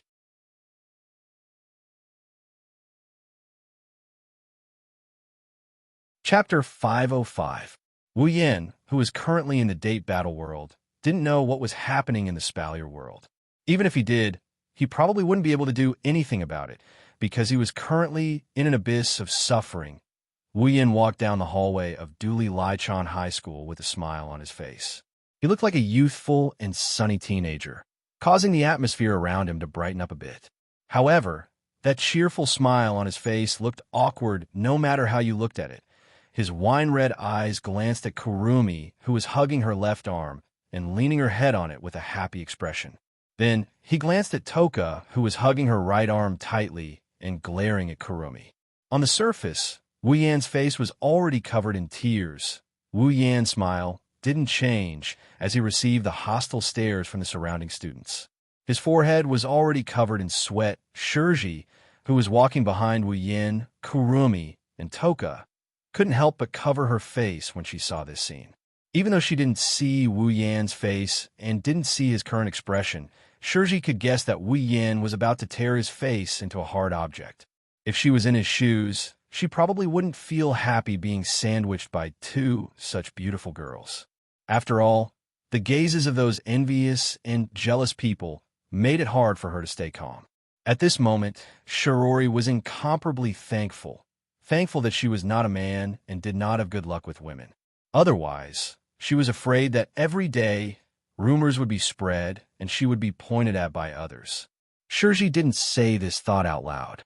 If she did, Wu Yan would have burst out laughing because he was certain that if Shirji was a guy, she would have thought the same thing. Along the way, Wu Yan walked through the long road under the strange gazes of the surrounding students. Looking at the Class 2 to 4 notice board in front of him, Wu Yan heaved a sigh of relief in his heart. Logically speaking, Wu Yin had experienced such envious and jealous gazes in the past when he was in Academy City. He was even used to it. However, he didn't know if it was because the world was different, but Wu Yin felt that these gazes were much sharper than before with a smile on his face. Wu Yin said to Kurumi and Toka with difficulty, we're in the classroom, it's about time. Era. Shurdao, are you shy? Before Wu Yin could finish, Kuang San interrupted him with a smile. What's wrong with letting everyone know about our relationship? Wu Yin was sweating his heart. He didn't want everyone to know the relationship between them. It didn't matter if it was exposed or not. But the most important thing was that he wasn't the only one. What? What do you want everyone to know? Toka tightened her grip on Wu Yan's hand and shouted, Don't just stand there and talk. I want to participate too. Then, Toka immediately looked at Wu Yin and said, Shurdao, you want everyone to know about your relationship? I want everyone to know about our relationship too. Wu Yin pursed his lips. The corner of his mouth pulled into a smile uglier than crying. Toka, do you know what we're talking about or not? Toka tilted her head and said, No matter what you say, don't push me out. Whatever she wants to do with you, I want to do it with you. Wu Yin froze. Not only him. Even Shirori, who was walking behind the trio with an I don't know them look on her face, is the same. The entire corridor turned silent. Only Toka's last sentence, I want to do it with you, echoed throughout the entire space. The silence lasted for 10 seconds. Then in the corridor, all the classrooms suddenly burst with a strange sound. After the sound, countless heads poked out from the classroom windows and doors, looking at Wu Yin and the others under the gaze of countless pairs of eyes. Kurumi blinked her eyes, covered her mouth, and laughed secretly. Toka looked in front of her in surprise. A few question marks appeared above her head. She didn't seem to understand why so many people suddenly came out. As for Shirori, she had already slipped away a long time ago. Wu Yan's whole body trembled, sweating profusely as he looked at the students who poked their heads out of the classroom. The strange look in their eyes made him subconsciously feel bad. At that moment, his heart came up with the idea of running away. But before Wu Yin could make a move, a huge uproar sounded from the students who poked their heads out of the classroom. How dare you talk about doing things in the school? How bold, wow. Who is that boy? Don't stop me, I'm going to burn him. I'm so envious. The two girls hugging that boy are so cute. Could it be that they said they wanted to do with that boy? That's impossible. That boy looks so ordinary. Only his eyes are a little better. How could he win the hearts of two cute girls? That's not the most important thing. The most important thing is that they want to do with him. No, burn him. Cut him. For a moment, the whole corridor was noisy. Although the sound was noisy, it echoed in the space and into Wu Yan's ears. Listening to those deceptive and dangerous words, Wu Yan completely lost his calm. Two kelp-like tears flowed down from Wu Yan's eyes, covering his face full of tragedy. Wu Yan screamed. With an incredible arc, he pulled his hand out of Kurumi and Toka's body and then ran into the classroom. Unfortunately, the classroom isn't a safe place. Those so-called classmates of his are also looking at him like he's some kind of scum. Wu Yan's heart kept getting hammered, and the kelp-like tears on his face started flowing even more violently. Wu Yan finally understood how much pressure Itoka Shido and Toka Origami felt when they were showing off their love in the classroom in the original work. He seems to have gotten his hands on Tokasaki-san and Tokasaki-san. In other words, Itsuka has a foot in two boats. This is unbearable. The slanderous words continued to enter Wu Yan's mind. Wu Yan felt like he's about to collapse.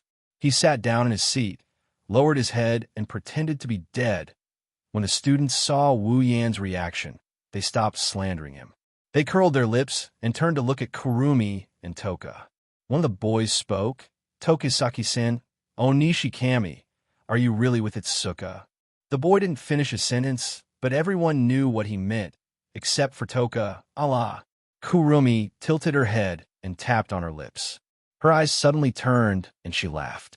Yes, Shido is my boyfriend. The moment Kurumi finished her sentence, Wu Yin, who was playing dead on the table, heard the sound of arrows piercing through his heart. He also heard the howls and howls of wolves coming from the other side. The next moment, Wu Yin heard the howls of the wolves, the sound of teeth grinding and the sound of countless sharp gazes piercing through his body. "Kurumi, you're killing me!" Wu Yin coughed up a mouthful of blood in his heart, and he started screaming hysterically. However, Toka's voice came from behind, and this time, the one mouthful of blood he coughed up turned into two mouthfuls. Toka pouted and yelled at Kurumi. "Shido isn't your boyfriend. Shido is my boyfriend. You're just his fiancé." "What?" Everyone was stunned. "What?" Toka frowned. "Did I say something wrong?"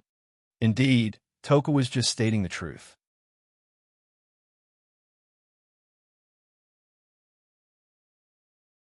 Chapter 506. Heavenly Palace City, Itsuka's house. In the hall at the entrance to the main door, the sound of the door being pushed open rang out. Then a sweet voice saying, "I'm back," spread throughout the hall, echoing in the hall that was incomparably silent just a second ago. Wu Yin wobbled his way to the entrance of the hall. His body swayed left and right, his eyes turned into two whirlpools. He looked like a walking corpse as he slowly floated toward the sofa. When he reached the sofa, he turned around and lay down on the sofa. "Really, you look so listless as soon as you come back. You look like an old man," Shirori said to Wu Yin, who was lying on the sofa, her voice full of dissatisfaction. "You don't understand." Wu Yin didn't even raise his head. He only raised his hand and mumbled in a half-dead manner. "Why don't you try persevering for an entire day under the unwavering stares of those guys and menopausal girls, and you will understand why I am like this." Kurumi and Kotori couldn't help but laugh. Shirori thought back to the whole day, when her classmates stared at Wu Yin, who pretended to be asleep. A chill ran down her spine. She looked at Wu Yin with dissatisfaction. It turned into sympathy. "Shido." Toka walked to the sofa and looked at the lifeless Wu Yin. She blamed herself. "It's all my fault. I'm sorry, Shido." Wu Yin opened his eyes and looked at Toka. He bitterly laughed when he saw the guilty look on Toka's face. "Why are you apologizing? It's not your fault." "Really?"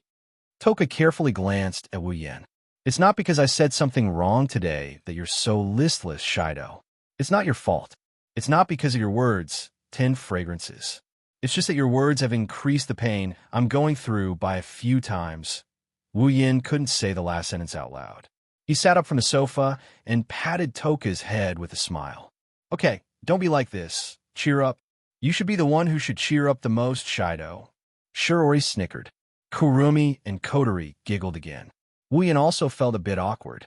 However, Toka seems to be enjoying Wu Yin's touch. She smiled happily and even blushed a little. She closed her eyes and rubbed against Wu Yin's hand as if she's enjoying herself. She looked like a kitten that's trying to act cute. Not far away, Kwang-san touched her chin and tilted her head. She smiled. "Sure, Dao, I have a request." Kurumi's words attracted everyone's attention. Wu Yin looked at the smiling Kurumi and asked, "What's wrong?" Era. Kurumi held her cheeks and said to Wu Yin with an embarrassed tone, Let me cook tonight's dinner." "Huh?" Wu Yin, Kotori, Toka, and Shirori were stunned. Wu Yin stood up from the sofa. "Kurumi, can you cook?" A little. Kurumi blinked her eyes mischievously. "I used to live alone. If I didn't know how to cook, I'd starve to death." "Didn't you treat people like food in the past?" Wu Yin and Kotori, who knew about Kurumi's dark past, couldn't help but ridicule her. They exchanged a look, and they couldn't help but laugh when they saw the strange looks in each other's eyes. Kurumi narrowed her wine-red eye. She glanced at Wu Yin and Kotori, who were laughing out of the blue. "Why do I feel like you're all thinking about something very rude?" Wu Yin and Kotori turned pale with fright. They quickly shook their heads. "No, absolutely not. How could it be? Is that so?" Kurumi turned sideways and stared at them for a while. Wu Yin and Kotori's expression became unnatural. She turned around with a smile. "I thought all of you were digging up my dark history in your hearts." Wu Yin and Kotori's lips twitched. They looked at each other, and they started suspecting that Kurumi's ability isn't time manipulation. Instead, She's using mind reading to cheat the rules. Suddenly, a ringtone came from Shiori's pocket. It attracted Kurumi's attention and saved Wu Yin and Kotori's lives. They sighed in relief. Shiji looked at her pocket in surprise. Shiji's circle of friends was not very wide. There were even fewer people who were close enough to call each other. Therefore, Shiji's phone was usually idle. It was rare for there to be a call. No wonder she reacted like this when she heard her phone ring. Shiori took out her phone and picked it up. "Hello, I'm Five Rivers. I'm Tabichi Origami." A very straightforward sentence rang out from Shiji's phone. It was abnormally clear. That calm voice caused Shiji's entire face to freeze. Tabichi Origami? The people present all had exceptional hearing, so they also heard the voice from Shiji's phone. "That Tabichi Origami from AST?" Kotori muttered. The Tabichi Origami in this world is very different from the Tabichi Origami in the original work. That's why Kotori's impression of Tabichi Origami isn't as deep as the original work. She's only a member of AST. Why is she calling? Kotori wasn't the only one confused. Everyone except Wu Yin had a weird expression when he heard Tabichi Origami's voice. Shiori, who reacted quickly, coughed and said with a smile, "Student Teruchi, call me Origami." It was still the same emotionless voice. However, this time, there was a large degree of unquestionable authority in the voice, causing Shiji's expression to be a little resentful. She had no choice but to compromise. "Origami, you're looking for me?" "Yes." On the other side of the phone, Yuichi Origami said straightforwardly, "Tomorrow, I really want to go to the Heavenly Palace City, so I want to invite me to go to the city." Shiori was confused. She didn't have a good relationship with Tabichi Origami, so why would she invite her to go to the city? Tabichi Origami invited Shiori to go to the city? Wu Yin is dumbfounded. Could it be that Tabichi Origami is planning to kill Shiori? Shiji didn't seem to understand the meaning behind Tokichi Origami's invitation. With Shiji's ability to understand, she naturally wouldn't think of Tokichi Origami's invitation in that direction. Shiji would only think that this was an invitation from a friend of the same surname, asking her out to play. Thus, even though Shiori is very doubtful, she didn't reject him. She nodded in agreement when Wu Yan's face turned red. "Okay, I'll be there on time tomorrow." With that, Shiji hung up the phone and looked at the crowd. "Origami invited me to go to the city. Do you guys want to go together tomorrow?" Before Kurumi, Kotori, and Toka could answer, Wu Yin shouted first. "No need, no need. Shiori, since she invited you, I'm afraid she won't be happy if we go alone. It's better if you go alone." "Is that so? All right then." Shiori didn't suspect anything, but she didn't know what's going on because the way Wu Yin is looking at her right now is a bit weird. It's almost as if he was looking at a pitiful child who was about to step into the road of no return. He was full of pity and gloating.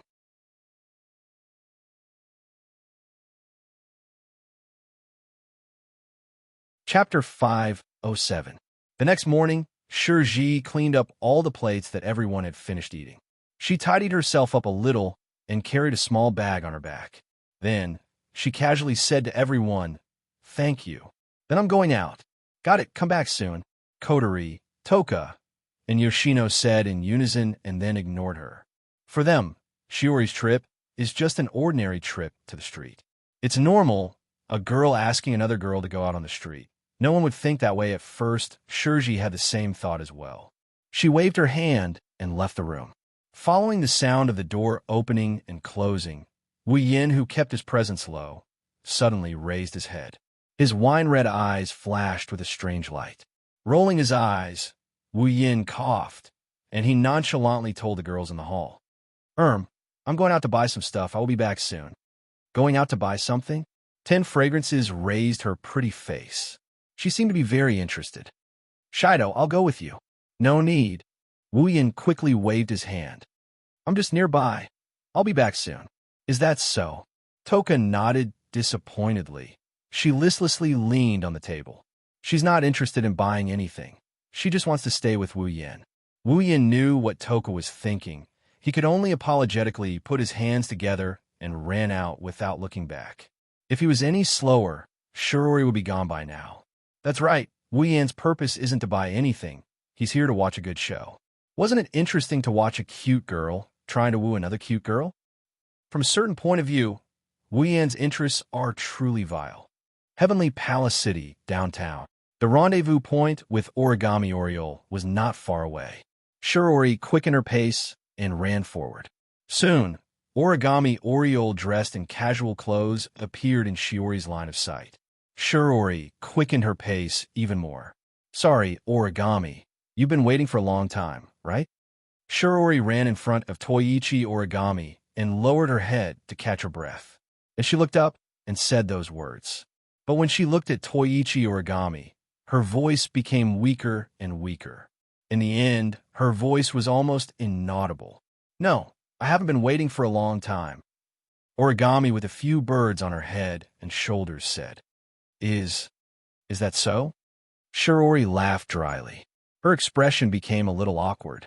She didn't know what to say and quickly changed the topic. Then let's go. Yes. Tabichi Origami immediately nodded. Her face was expressionless, but when Shirori said, let's go, her blue eyes flashed with joy within a thousandth of a second. The two of them gathered together and walked towards the streets of the city. They looked like a pair of ordinary friends who were out shopping. Unfortunately, one of the two didn't seem to think that way. As the two of them walked on the streets of the city, they did not notice that behind one of the big trees behind them, there were some blurry shadows looming there. Wu Yan poked his head out from behind the tree and looked at Shirori and Origami, who walked away. He didn't follow them. His eyebrows twitched and his mouth twitched. Then, can you tell me? Wu Yan turned around. Why are you here? Era. Who asked you to look a little sneaky, Shido? Kurumi, who was wearing a noble black princess dress, covered her mouth and chuckled softly. That's why I'm curious. Tisk. Kotori curled her lips. Her red eyes were fixated on Shirori and Tabichi Origami. That Toichi Origami is not familiar with Elder Sister to begin with. She actually asked Elder Sister out. There must be a reason behind it. I am very worried. If you want to spy, you can do it on Fraxinus. Why do you have to go through so much trouble? Wu Yan shook his head. He didn't know whether to laugh or cry. Origami has her reasons for asking Shirori out, but Kotori will despise him if he tells her about it. Kotori glanced at Wu Yan. Do you think I don't want to keep an eye on the Fraxinus? It's just that something happened on Fraxinus recently. It's inconvenient. Something happened? Wu Yan was surprised. What happened? Kotori didn't answer Wu Yan's question. She turned her head away and ignored Wu Yan. Wu Yan shrugged and sighed. Fine, I think I know why you're here. Wu Yan took a deep breath and looked behind Kotori and Kurumi with a bitter smile. But why are Toka and Yoshino here? Because Toka pursed her lips and said pitifully, I want to follow Shido's lead. I'm sorry. Yoshino lowered her head and apologized. I saw everyone come out, so. Wu Yan choked when he saw Toka's pitiful face and Yono's apologetic expression. He helplessly said, Fine, come with me if you want. But remember, don't do anything stupid. Listen to me. Toka and Yoshino nodded. Kurumi asked Wu Yan curiously. Then, Shido, can you tell me why you followed Shirori? Kotori turned around and narrowed her eyes. You're not hiding something, are you? Wu Yan raised an eyebrow and straightened his back. Do I look like that kind of person?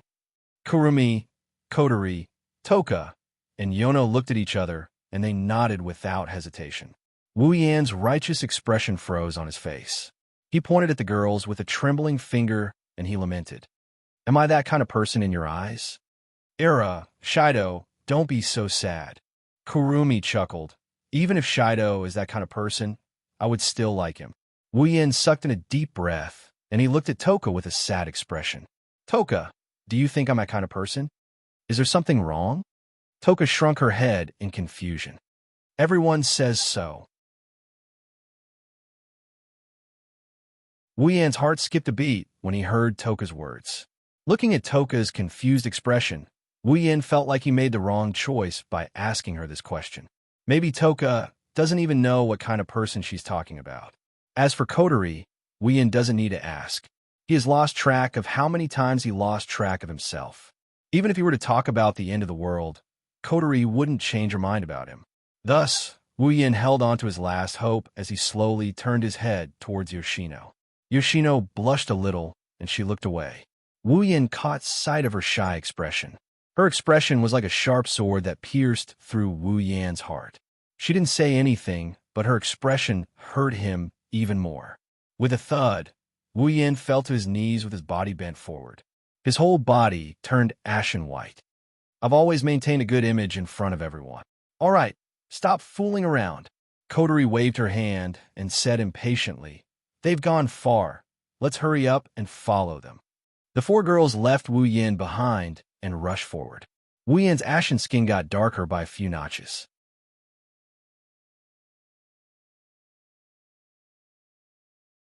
Chapter 508. Heavenly Palace City, City Center. Two young ladies with good looks were walking on the street. Each of them had a bag hanging from their body. They looked like ordinary young ladies who were shopping on the street. However, this pair of young ladies frequently attracted the attention of passers-by. Of course, these two girls are pretty, so it's normal for them to attract the attention of the surrounding people. However, the strange thing is the passers-by who are looking at them don't have the slightest bit of appreciation in their eyes. Instead, their expressions are quite strange. Under the strange gaze of the passers-by, Shirori is so embarrassed that she doesn't have the face to see anyone. Her pair of brown eyes are filled with all kinds of unnatural emotions. Even her face is flushed. At a certain moment, Shirori finally can't hold it in anymore. She pulled out an ugly smile at Tabichi Origami. Origami, can you please not get so close? Is it very close? Tabichi Origami leaned her whole body on Shiori's body and said expressionlessly, "I don't think so." Shiori's face is red. "Didn't you notice that the surrounding people are looking at us?" "Oh, I think so." Tabichi Origami said like that, but she didn't move her body away from Shiori's body. She ignored the surrounding passers-by's gaze. Her face is indifferent as if nothing happened. "It's true, it's true." Shirori screamed a bit frantically. Her voice is filled with madness. She didn't dare to speak too loudly for fear of attracting more attention. Shiori's head is about to explode from holding back her voice. However, Tabichi Origami's tone is still calm when Shirori is going crazy. "Please don't mind." Shirori wants to cry, but no tears come out. She can only endure the surrounding people's strange gazes and walk to the next destination. Without a doubt, at this moment, Shirori is already regretting. She regretted that she came out for a walk. It would be better if she stayed at home. Thus, under the gazes of tens of thousands of people, this strange duo leisurely walked forward. However, Shirji seemed to have forgotten that the further they walked, the closer they got to the city center, the more people there would be. Shiori's heart is filled with only one thought, and that is to quickly end this journey. Wu Yin, Kotori, Kurumi, Toka, and Yoshino peeked their heads out from behind the curtains. They looked at Shirori and Kitaichi Origami with strange looks on their faces. Kotori gulped in disbelief. Why do I feel like Big Sister and Tokichi Origami are more like a date than a shopping trip? Kotori felt a little guilty when she said that. After all, her feeling is a little too funny. When a girl was with another girl, it actually gave people the feeling that they were on a date. Wasn't this feeling funny? Unfortunately, Wu Yin, Kurumi, Toka, and Yoshino didn't think it was funny. Kwangsin narrowed her eyes and said with a smile that wasn't a smile,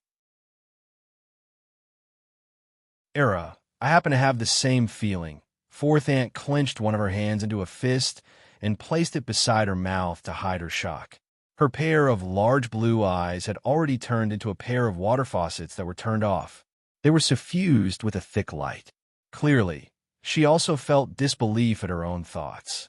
As for Wu Yin, he didn't say anything after hearing the girl's words. Kotori, Kurumi, Yoshino, and the others were the first to realize what was going on. They all knew how long ago this was going to take them to the next level of disbelief. Of course, the words spoken by the last one caused the complicated emotions on everyone's faces to turn into embarrassment. What's a date? Toka asked after hearing everyone's words. Everyone turned to look at Toka. When they saw her confused expression, they looked at each other and froze. Only Wu Yin put his hand on his forehead, like he has a headache. After sealing Toka's spirit energy, Wu Yin didn't take her on a date like he did in the original work. Instead, he brought her home. Since they lived under the same roof, Wu Yin didn't ask her out on a date. In the original work, Toka was captured because of a date. Now, she doesn't know what a date is. Oh, Toka. Wu Yin pursed his lips. He wanted to explain what a date is. But he thought about it. With Toka's comprehension ability, even if he explained it to her, she would still be confused. So, Wu Yin chose his words carefully and said, "A date is to go out with the person you like to eat and drink. Go out with the person you like to eat and drink on the streets." 10 fragrances, amethyst-like eyes suddenly lit up with dazzling light. Her cute face rapidly changed. Then, a stream of saliva flowed down from the corner of 10 fragrances' mouth. Kurumi shook her head in amusement. Kotori looked at Wu Yin with disdain, seemingly mocking Wu Yan's explanation. Even Yoshino didn't look at Wu Yin. Wu Yin shrugged. "Can't help it. This explanation is the easiest for Toka to understand." Everyone thought for a while. They felt Wu Yan's explanation is reasonable. They didn't know whether to laugh or cry. While Wu Yin and the others are happily complaining, Shiori's side is in deep trouble. Looking up at the building in front of her, Shiori's expression became very interesting. She slowly turned her head and looked at Tabichi Origami, whose eyes were shining with a strange light, and said in disbelief, "Origami classmate, are you going to go there with me?" "Yes." Toka Origami didn't hesitate, as if she didn't see Shiori's expression. Her tone is as calm as usual, but Shiori is going crazy. "Are you kidding me?" The building in front of Shiori and Toka Origami is a very ordinary tea house. People are constantly walking in. It's obvious that this tea house's business is very good. But the problem is, the people who enter this tea house are a man and a woman. They are very close to each other. On the sign above the tea house, there are 3 big words: Couples Tea House Origami Classmate. Shiori said to Toka Origami in a desperate tone, "Do you know where this is?" "This is the couple's tea house. It's a tea house specially open for couples. Why are we going in? Is there a problem?" Tokiichi Origami looked at Shirji expressionlessly. That flat tone made Shirji's anger rise wildly, but she had nowhere to vent it. She was so stifled that her whole body trembled. "This is a big problem, okay?" Shiori felt like she was going to cry. "Only couples can enter here. We're going in? Are we a couple?" Hearing this, Kita Origami's blue eyes suddenly lit up. "Good idea. What did you say?" Shiori felt like her ears had problems. "Maybe I misheard. Can you say it again?" "Good idea." Yuichi Origami was very obedient and repeated it again, and he even analyzed it from beginning to end. "If couples can enter this tea house, then we can naturally enter as a couple." Shiori's expression changed rapidly. Although Shiori didn't know what her expression was like, she could guess that it wouldn't be any good. "Origami classmate." Shiori took a deep breath, then hysterically shouted. But we are all girls in the face of Shirji's outburst. Kenichi Origami was calm as an ancient well. Very powerfully, he once again repeated the words he had just said. "Is there a problem?" Shirji cried as she raised her head and cried out loudly. So say, there's a big problem."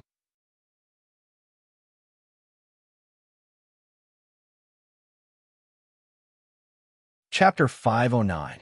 She raised her head and looked at the signboard with the words Couples Tea Restaurant on the building in front of her. She angrily turned her head and walked to the other side. "I'm going back." Just as Shirji finished her sentence and raised her foot, a pair of strong hands grabbed her and pulled her back.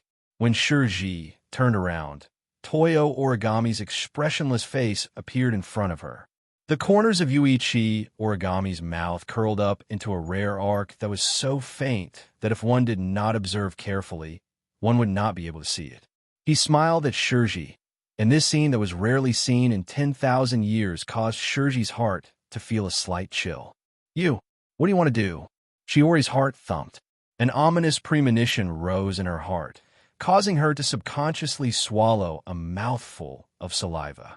Looking at the extremely calm smile on Tokichi Origami's face, Shirori could not help but tremble with fear. Shirori didn't know that Tabichi Origami's smile is called a black-bellied smile. Let's go in.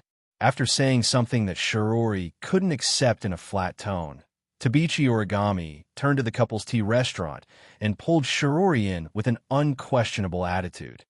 Don't. Let me go. Shirori struggled with all her might in an attempt to break free from the demon's control. Unfortunately, her meager strength was nothing to Tashiichi Origami, an elite of AST. Thus, the two of them slowly but surely walked into the couple's tea house. Wuyin, Kotori, Kurumi, Toka, and Yoshino watched the two of them walk into the couple's tea restaurant. They didn't recover from their shock for a long time. They went in, just like that, couple's tea restaurant. Kotori's mouth was wide open. She pointed at the entrance of the couple's tea restaurant. She looked like she just discovered a new continent. She was speechless. Kurumi blinked her wine-red eyes. A wicked light flashed in her eyes, and she smiled. "Oh, things are getting interesting. This is truly unbelievable." Fourth Aunt grabbed the hat on her head and hid her face under it. No one was able to see her current expression. The only thing that could be seen was her slightly flushed cheeks. I knew it. Wu Yan's face contorted in an interesting manner. Tabichi Origami is going to attack Shirori. That guy. Kotori clenched her fists and said with hatred, I didn't expect that Tokichi Origami would have such a hobby, even though she looks so smart on the surface. Could it be that the surname, Three Nothingness, is something she uses to hide her true colors? Kotori's eyes flashed. After a long time, she shouted, No, I can't let Tabichi Origami influence my sister. Kotori was about to walk towards the tea restaurant when Wu Yin pulled her back. Kotori, what are you doing? Of course. Kotori rolled her eyes at Wu Yin and raised her hand. I'm going to save my sister. I don't. Wu Yin blurted out what's on his mind without hesitation. If we stop them, there won't be a good show to watch. Huh? Kotori looked at Wu Yin in shock. She didn't expect Wu Yin to say something like that. Her face turned gloomy. So, from the beginning to the end, you came here with the intention of watching a good show. Wu Yin regretted at the moment he spoke his mind. Kotori's tone is like a volcano that's about to erupt. This made Wu Yin even more regretful. Could it be? Kotori's red eyes stared at Wu Yin. From the very beginning, you already knew that Yuichi Origami had that kind of interest? How could that be? Wu Yin's gaze wandered. How could Kotori not know the answer? When Kotori was about to bite, Kurumi said with a wicked smile, Kotori, it's immoral to ruin someone's date. You call that a date? Kotori grumbled. If that's a date, then I have no qualms about ruining it. Kurumi stared at Kotori's face. After confirming that Kotori really wanted to mess with Shiori's date, Kurumi sighed in disappointment. That's a pity. I wanted to see what Shirori would do. Kotori's eyebrows twitched. Her spiritual tea table was blown away by her. She wasn't the only one who wanted to watch a good show. Toka, who was standing behind Wu Yin, and Ko asked Yono. Kotori seems like she's going to mess with Shiori's date, eating and drinking. Should we help Shirori? Yoshino opened his mouth, but before he could say anything, Yoshino's sharp voice rang out. With a sneaky smile, Yoshino said, Isn't this good? Yoshino wants to see how Kotori-chan is going to ruin it. It sounds interesting. All right, let me correct it now. There are not two people watching the show. There are three of them. Kotori grabbed Wu Yin and she whispered to him, Remove the seal. Huh? Wu Yin was shocked. What are you doing? Don't make a big deal out of this. Kotori sneered. Kotori doesn't look like someone who would give up easily. If I don't make a big deal out of this, how can I make her give up on this damn date? Kotori's dangerous words made Wu Yin lose his cool. You're not thinking of. That's right. Kotori looked at the restaurant and yelled, I'm going to burn down that restaurant. Don't you dare do anything stupid. Wu Yin and his friends were shocked. Kotori didn't care at all. Wu Yin's heart almost jumped out of his chest. Don't forget, you can easily lose control of your Reiki. Of course I know, but that's the consequence of overusing my Reiki. I'm just setting it on fire. It won't affect me. Kotori turned around and said, Don't talk nonsense. I know what I'm doing. I won't hurt the civilians. But that's not the problem. Wu Yin couldn't voice his concerns. He's worried that Kotori might accidentally reveal her identity by using her power of spirits. That would be troublesome if that were to happen. After all, Koichi Origami had always thought that his parents had died at the hands of the fire spirit, the Efreet. In other words, Kotori was Koichi Origami's enemy who had killed his parents. Although it wasn't the truth, Koichi Origami didn't know about it. Once Kotori's identity was exposed, Koichi Origami would go crazy. Hurry up and undo it for me, Kotori said in exasperation. I'm not going to summon my Reiki equipment or show myself. What are you worried about? Wu Yin let out an imperceptible sigh of relief, but he is still a bit hesitant. But it's not good to burn down someone's restaurant just because of that, right? Don't worry. Kotori smiled sinisterly. In any case, Ratatoskra is lacking in everything except financial resources. We can just rebuild it and return it to the owner after the war. Kotori ignored Wu Yan's petrified expression and walked towards the restaurant. Era. What an extreme little girl. Kwang-san tilted her head and shook her head while laughing. Shido. Toko looked at the petrified Wu Yan and asked with concern, What's wrong? Wu Yan regained his senses and looked at Kotori, who was about to set the restaurant on fire. He clenched his fist and said with hatred, I hate beautiful women.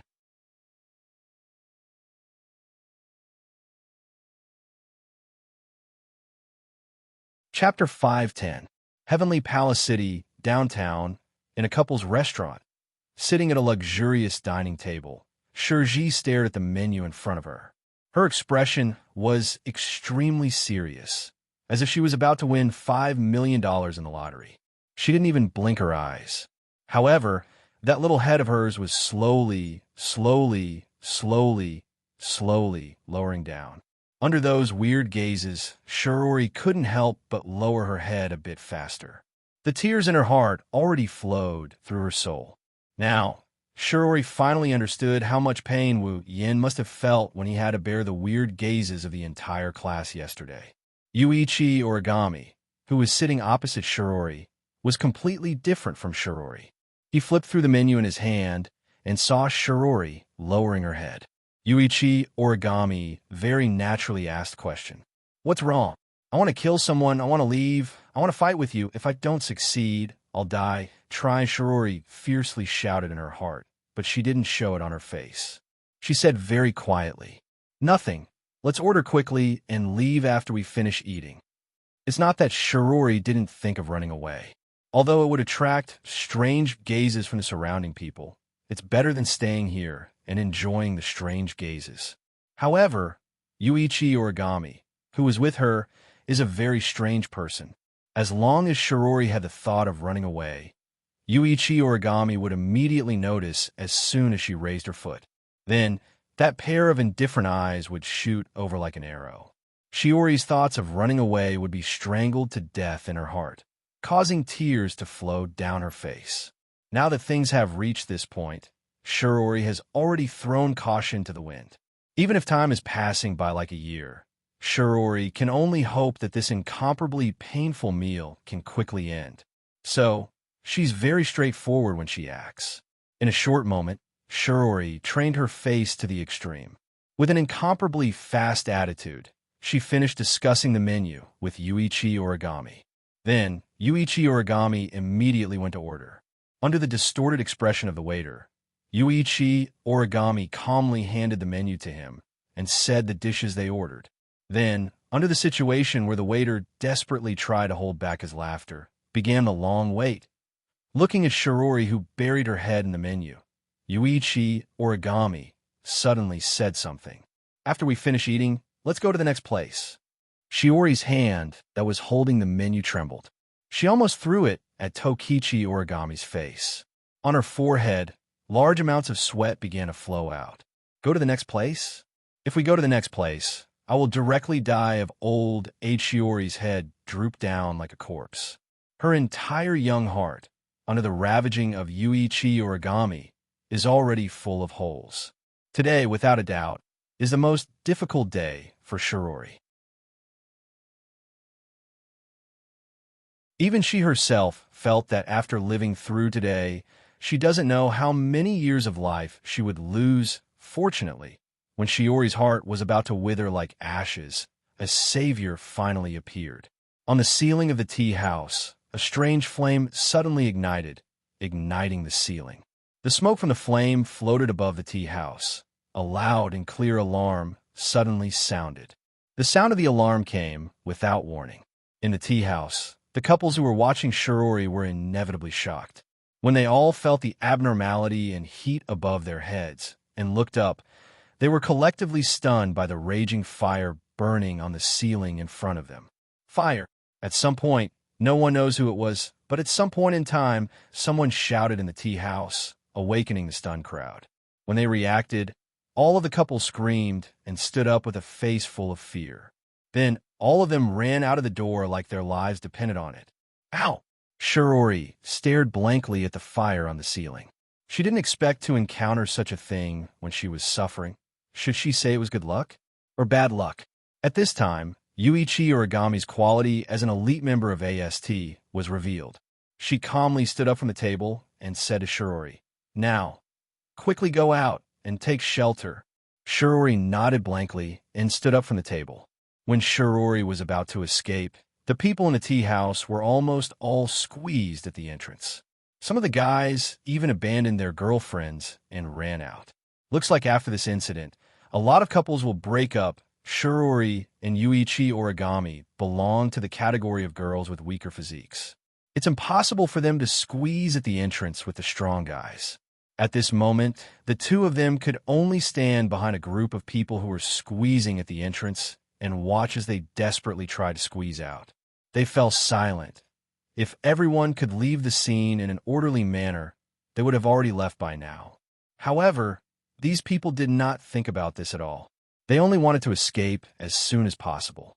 Little did they know that if they did that, they might really cause their own deaths and also cause the deaths of other people. They should be thankful that this fire was controlled by someone. Otherwise, they would have all died. Humans are always so selfish. Not far from the restaurant, Kwang-san looked at the crowded scene and said with a smile. However, her smile was very cold. Wu Yan bitterly smiled. He knows that Kurumi's position towards humans is not as friendly as Toka and Yoshino. After all, Kurumi suffered a lot because of humans. She was able to befriend Shirori because of them. He looked at the direction of the tea house, and then he looked at the sky above the tea house, and he mumbled, "I hope Kotori doesn't go too far. These guys, they really know how to cause trouble." In the sky above the tea house, a small red figure seemed to be able to see the situation inside the tea house. She could not help but curse as she waved her hand in the air and shouted angrily, "You made me consume extra energy to control the direction of the flame. I really want to burn all of you. At the very least, I'll let all of you go home naked." Of course, Kotori won't do that. She sighed helplessly and tried to control the fire in the tea house. It's burning on the ceiling so that it won't affect others in the tea house. Shirori worriedly looked at the crowded entrance. She whispered, "Are we going to die like this?" Tabichi Origami gently turned to Shirori and said, "It's okay. I won't let anything happen to you." Tabichi Origami looked at the ceiling, looking at the slowly burning fire. Her tone was indescribably firm. "I won't let the important people die in the fire again." Again? Shirori looked at Tabichi Origami, but didn't say anything. She also looked at the fire on the ceiling. After a while, Shirori felt a bit strange. "Origami classmate, did you notice that the fire doesn't seem to be spreading?" Hearing that, Yuichi Origami was also confused. "It seems so." Shirori rolled her eyes and pulled Tabichi Origami's sleeve. She said something that made Tabichi Origami uneasy. "Why don't we go put out the fire? Put it out, and we'll be fine."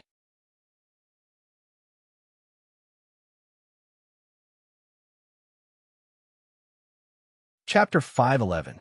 I am back. Shirori pushed open the door of her house and groggily called out in a breathless tone. Then, her head drooped down tiredly. Her toes touched the ground, and she floated into the living room like a ghost. Welcome back. In the living room, Wu Yin, Kotori, Kurumi, Toka, and Shirori stood in a straight line with smiles on their faces. They greeted Shirori warmly. It was hard to tell that they had just opened the door a minute ago. Normally, Shirori would have figured something out from their weird behavior. But now, Shirori is pretty much burned out, so she didn't have the energy to think about anything else. She waved her hand helplessly at Wu Yin and company. Then, she maintained her ghostly form and floated towards the sofa.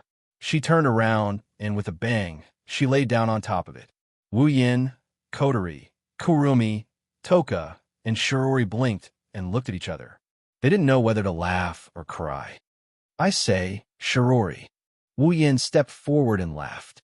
You look exactly like me when I came home yesterday. 2 streams of tears flowed down Shiori's cheeks. She stood up from a sofa like a dying flash before her death. She rushed to Wu Yin at the speed of light and grabbed his hands. Wu Yin jumped in fright. I'm sorry, Shido. I shouldn't have said those things to you yesterday. Huh? Wu Yin was stunned by Shiori's actions and didn't react in time. He just let out a questioning sigh to express his thoughts. Now I finally understand how sad you were in the classroom yesterday. Shirji cried with snot and tears. I didn't understand you at that time. I really deserve to die. Shiori. Wu Yin felt uncomfortable looking at Shiori's strange behavior. He laughed dryly and said, I'm happy you can think like that. But can you be a little more normal? Shiori's expression crumbled as she let go of Wu Yin's hands. She laid back down on the sofa and raised one of her hands while mumbling in a half-dead manner. Give me 5 minutes. No, 10 minutes. Shiori's head drooped, and she fell into a dead silence. Everyone present looked at each other in dismay. Looking at the dead silent Shirji, they tacitly took 2 steps back, formed a circle, turned around, and put their heads together. Why do I feel like it's our fault that the Shirori Guild ended up like this? Wu Yin scratched his cheeks, and he smiled sheepishly as he whispered to the girls. It's not our fault. It's your fault. Kotori pushed a certain wolf into the quagmire of his fault without any hesitation. You knew that Tabichi Origami had strange fetishes. Why didn't you tell Sis? If you told Sis, she wouldn't have gone. Wu Yin choked. He didn't know what to say. Indeed, the reason why Shirori ended up like this is because he wanted to watch the drama unfold. That's why he acted like an ignorant fool and got caught up in this torturous day. Wu Yin didn't want to be outdone by Kotori, so he retorted. Kotori, you're not any better, right? Without that fire of yours, Shirji wouldn't be so exhausted. I'm destroying her body, but you're destroying her spirit. This time, it's Kotori's turn to choke. In fact, seeing Shirori like this, Kotori started to regret. After all, Shirori was different from them. She was just an ordinary person. For them, a fire is just child's play. But for Shirori, a fire is a very scary thing. If it were an ordinary person in a fire scene with a raging fire above their head and the only escape route being blocked by the flow of people, they would definitely be frightened to the point that their mental state would shrivel up. As for Shirori, although her mental fortitude was not bad, anyone who was at the scene of a fire a moment ago would feel powerless when they returned home. That's why Kotori didn't think it through. All right, stop blaming each other. Kurumi pressed her hands together and smiled at Wu Yin and Kotori. The most important thing now is to get Shirori to focus. You're right. Everyone pondered for a while before Kotori spoke up. Shirdao, why don't you go and cook a table of delicious food for me? I like your cooking very much. With your cooking, I'm sure she'll be more or less energized. Hearing this, the others didn't say anything, but Ten Fragrance's eyes suddenly lit up, and her little head nodded vigorously. That's a good idea. If I'm in a bad mood, Shido can make a table of good food for me. I'll definitely cheer myself up. Wu Yan's mouth twitched. No, as long as you have something to eat, your spirit will be stimulated. What? Toka pouted and said with dissatisfaction. What's so bad about it? No, I can't say that it's bad. After all, from another point of view, it's also a cute point. It's just that the person who wants to conquer it doesn't have good cooking skills. It'll be very difficult. If he wants to support you, Wu Yin ridiculed her, but the words that came out of his mouth were incomprehensible. At the very least, Toka and Yoshino couldn't understand what Wu Yin meant, except for Kurumi and Kotori. Immediately, Toka and Yoshino quickly gathered around Shirori. Toka said to Shirori in a seductive tone, Shirori, let me tell you, Shido is going to make some delicious dishes for you to eat. Really, Shirori took pity on Wu Yan's cooking. It should be said that most people wouldn't be able to resist Wu Yan's cooking. Shirori is the same. She opened her eyes when she heard Toka's words. Really? Yoshino blinked her big eyes and said softly. Brother Shido said it himself. I see. I'm looking forward to it. Shirori looked at Wu Yin and her face looked better. She also cheered up a bit. Everyone breathed a sigh of relief. Yeah, I'm looking forward to it. Toka narrowed her eyes and made an intoxicated expression. She looked like the food was made just for her. Wu Yin, Kotori, and Kurumi exchanged glances when they saw Shirori recovering. They chuckled. Whatever the case, if Shirori can recover a bit, their moods will be lifted a bit. Kotori's red eyes stared at Shirori, who sat up from the sofa. Kotori suddenly said something that made Wu Yan's jaw drop. Fraxinus, it's yours. Wu Yan almost spat out a mouthful of saliva. He turned to Kotori, and he was surprised by Kotori's words. What did you say? Say it again. I said it. Kotori glared at Wu Yan. Fraxinus, it's yours.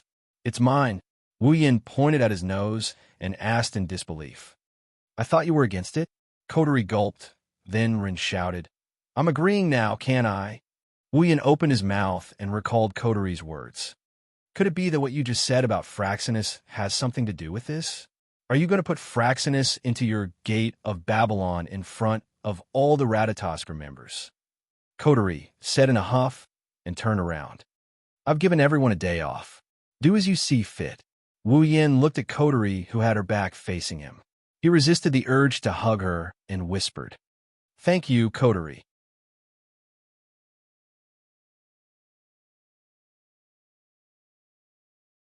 Chapter 512. High above Heaven Palace City, inside Fraxinus. Today, Fraxinus is experiencing a rare moment of tranquility. Other than the sound of machinery, there's no other sound. There's not a single person inside. It's very quiet. It's not an exaggeration to say that it's a rare occurrence in 100 years. In the past, even when Ratatoskers members went on vacation, they would take turns to go on vacation. Fraxinus would never be empty. After all, no one could guarantee when the elves would descend upon the world. Therefore, in today's Fraxinus, all the members of Ratatoskr had a collective holiday. This was unprecedented. Therefore, when Kotori announced the day off in front of everyone, the members of Ratatoskr immediately had the same thought, and that was disbelief. But it's fine if they don't believe it. Kotori's already given the order. Ratatoskr's members can only return home with doubts in their hearts. Kotori's done a lot for Wu Yan. She hid it from everyone in Ratatoskr and gave Fraxinus to Wu Yan. How can this be a small matter? In the quiet Fraxinus, the teleportation device flashed with an illusory light. It's a sign that someone was teleported here. The person who arrived here is naturally Wu Yan. The light faded and Wu Yan's figure appeared. His closed eyes slowly opened, revealing a pair of wine-red pupils. He scanned the space in front of him. Wu Yan sensed the quiet atmosphere. Wu Yan couldn't help but smile. Looks like there really isn't a single person left in Fraxinus. Exiting the teleportation device, Wu Yan slowly made his way toward the command room. Along the way, he could hear the faint sounds of machinery running. It made his hair stand on end as the sound reverberated through the silent corridor. The atmosphere of the airship is different from before. At this moment, Wu Yan has a strange feeling. It's like stepping into a haunted house. It's creepy. When they arrived at the command room, this feeling was more or less dispelled. At this time, the big screen in the command room was still bright, and the surrounding facilities were still in operation, supporting the normal operation of the airship. It's just that those familiar figures, one by one, were no longer there. Wu Yin raised his head and sighed. Once he transforms this place into a noble artifact, this airship will no longer be a simple base. If the members of Ratatoskr knew that Coterie gave them a day off to give Fraxinus to someone else, they'd probably tear Coterie's face apart. After he transforms Fraxinus into a noble artifact, Fraxinus will be completely under his control. Without his permission, no one will be able to use it. However, Coterie still chose to give it to him. This gift is too big, and it's sentimental. Commander Coterie's identity might be challenged. If he doesn't let the members of Ratatoskr use Fraxinus, Coterie will become Ratatoskr's sinner. Wu Yin hid everything Coterie did for him deep in his heart. He knew she did it for him. Don't worry, Coterie. You're my cute little sister. Since you've taken care of me, I won't bring you any trouble. After muttering, Wu Yin calmed himself down and looked at the command room. Wu Yan's wine-red eyes narrowed, and he tensed up his body. He jumped onto the command deck, and he raised one of his hands high up in the air. The next moment, on the back of Wu Yan's raised hand, a dazzling light swirled around like a whirlpool. Under the illumination of the dazzling light, a sword mark made of red dots slowly appeared on the back of his hand. Let's begin. Taking a deep breath, Wu Yin waved his hand that had a sword mark on the back of his hand, and he pressed it on the command platform in front of him. The moment his hand came into contact with the command platform, the circular sword mark on the back of his hand seemed to tremble slightly. Then, a strange power surged from it and flowed into the command platform. The command platform let out a soft hum when it received this power. Suddenly, the airship trembled violently and let out a series of screeches. Like a bird that knows it's about to fall into someone's hand, it started to cry and struggle. For a moment, Fraxinus seemed to have come alive. However, after 2 to 3 seconds, Fraxinus stopped shaking and returned to its deathly silence. The chirping also disappeared as if nothing happened. Of course, that's just on the surface. Wu Yan's hand that was in contact with the command room flashed and illuminated the entire command room. At the same time, countless red veins crawled out from his hand and wrapped around the command room. The red veins spread from the command room and crawled towards the floor. The steel floor is now covered in red veins. It looks extremely strange. Unfortunately, the red veins didn't seem satisfied with just occupying the floor. Soon, they started to crawl towards the walls in all directions. In just a moment, the entire command room is covered in red veins. Even the operating facilities and the very eye-catching big screen are covered in red veins. If someone were to enter the command room, they would definitely feel like they've entered an organ in a person's body. That's because these red veins are like blood vessels, moving up and down. Under Wu Yan's gaze, after the red veins took over the command room, they started to flow towards the outside of the command room. At a speed visible to the naked eye, they took over the surrounding area and continued to spread towards the rest of Fraxinus. After an unknown amount of time, Wu Yin, who was standing on the command room with one hand on the command room, raised his head and a smile appeared on his face. Wu Yin can sense that the red veins have already covered the entire Fraxinus. At this time, Wu Yan's mood was a little excited. His last mission in this world is about to be completed. That's not the most important thing. Once this mission is completed, he will be able to advance by a rank and become a true rank 8 powerhouse. When he was rank 7, he was able to challenge those of a higher rank. He was able to tie with Jaffer, who was at the beginning of the rank 8. He even fought with Kurumi, who was at the middle of the rank 8. Once he reaches the rank 8, his strength will definitely increase by leaps and bounds. The difference between ranks and ranks is completely incomparable. Otherwise, the students wouldn't have been so shocked when Wu Yin succeeded in challenging those of a higher rank. Plus, his gate of Babylon and Shana of the Nipponese temple had successfully upgraded to the gold armament level. How strong was he now? Wu Yin is looking forward to it. With this thought in mind, Wu Yin exerted more force on his hand. The red veins that covered Fraxinus responded to his command, and they disappeared into the interior of Fraxinus.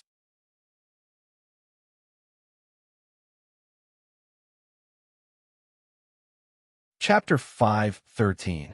Ding. Fraxinus has been successfully transformed into a noble relic. Wu Yin heard the system notification when the red veins were absorbed into Fraxinus. It told Wu Yin that he had successfully transformed the airship into a noble relic. However, the next notification surprised Wu Yin. Ding! Obtained a B-grade equipment, Fraxinus. A B-grade equipment? A gold armament? Wu Yin was stunned. He quickly retracted his hand from the command center. His wine-red eyes looked at the command center in front of him. His expression was full of surprise. What's going on? Shouldn't it be a D-grade equipment after transforming into a noble relic? Wu Yin mumbled in shock. The system thought that Wu Yin is asking it a question, and thus, the mechanical voice rang in the depths of Wu Yan's mind again. Fraxinus' basic abilities are too high. After transforming into a noble relic, its abilities have been greatly enhanced. Its power is far beyond that of a D-grade equipment. The system has adjusted the grade of the equipment according to its power after transforming into a noble relic. The most suitable grade for the equipment is B-grade. Before Fraxinus was turned into a relic, it was considered a fortress. Not only were there all kinds of advanced facilities with strange abilities, such as teleportation devices and invisibility systems, but there were also some of the most advanced weapons in the world. Fraxinus was the headquarters of Ratatoskr. It was impossible for such an important place to not have a weapon system. Although Ratatoskr's main goal was to save the elves, it was still necessary to have a weapon system. Otherwise, how could they compete with the powerful AST? Besides, Ratatoskr was not only an organization against the elves, but it was also a military enterprise similar to Deus Ex Machina. It was a military enterprise that provided military equipment to soldiers and police all over the world. It was only natural for them to have advanced equipment in their headquarters. Now, the powerful airship equipment was transformed into a noble relic by Wu Yin along with Fraxinus. Of course, Fraxinus would not only be a D-grade equipment. Don't forget that the ability of Knight's Undying Knight not only turned normal weapons into D-grade equipment, it also had another effect. If the equipment was D-grade or above, it would retain its original grade and be under the user's control after transforming it into a noble relic. The equipment of the AST could bestow upon the commoners the strength to fight against the elves. Judging from the equipment of the AST members, the equipment was definitely not just D-grade. Ratatoskr, which was of the same nature as the AST but had a different purpose, would not be inferior to the AST either. That's why the Fraxinus HQ is equipped with a series of weapons of high quality. Plus, it's equipped with a whole fleet of airships. After it's turned into a noble relic, its power has increased by a lot. The system gave Fraxinus a B-grade equipment, a gold armament. In other words, Wu Yin got a battle fortress that is on par with the Gate of Babylon. Oh my God! Wu Yin was speechless. After the initial shock, he was filled with excitement. Is this the real reward of the third dungeon mission? Since when did the system become so black-hearted? It's a good thing the system doesn't have a consciousness of its own. Otherwise, Wu Yin, who said that would probably enjoy the days to come, Wu Yin touched the command deck in front of him. He could feel that after Fraxinus was transformed into a noble relic, there's an inexplicable connection between him and the airship. The connection is very strong. It seems like Fraxinus will respond to him with just a thought. Closing his eyes, all the information about Fraxinus surged into his mind, and he slowly digested it. After he digested all the information, he finally understood why the system rated Fraxinus as a B-tier equipment. In a real battle, a large fortress like this might not be useful at all. However, if it is used in a war, Fraxinus alone can definitely destroy Academy City in the world of magic. Of course, this doesn't take into account Alistair and Iowa's personal strength into account. What a pleasant surprise, Coterie. Wu Yin shook his head with a smile. His gratitude towards Coterie grew even stronger. He resisted the urge to go back and kiss Coterie like a wolf. Wu Yin jumped off the command deck and walked outside. Now, this is the real show. Outside of Fraxinus, in the sky where no one can see him, a figure suddenly appeared. He floated in front of the invisible Fraxinus and stood there as if he was standing on flat ground. Wu Yin could vaguely see a layer of rainbow light around the invisible Fraxinus. Wu Yin can see it because he is the owner of Fraxinus. He raised his hand and pointed at Fraxinus. In an instant, a crimson ripple appeared at the tip of his finger and spread out in all directions.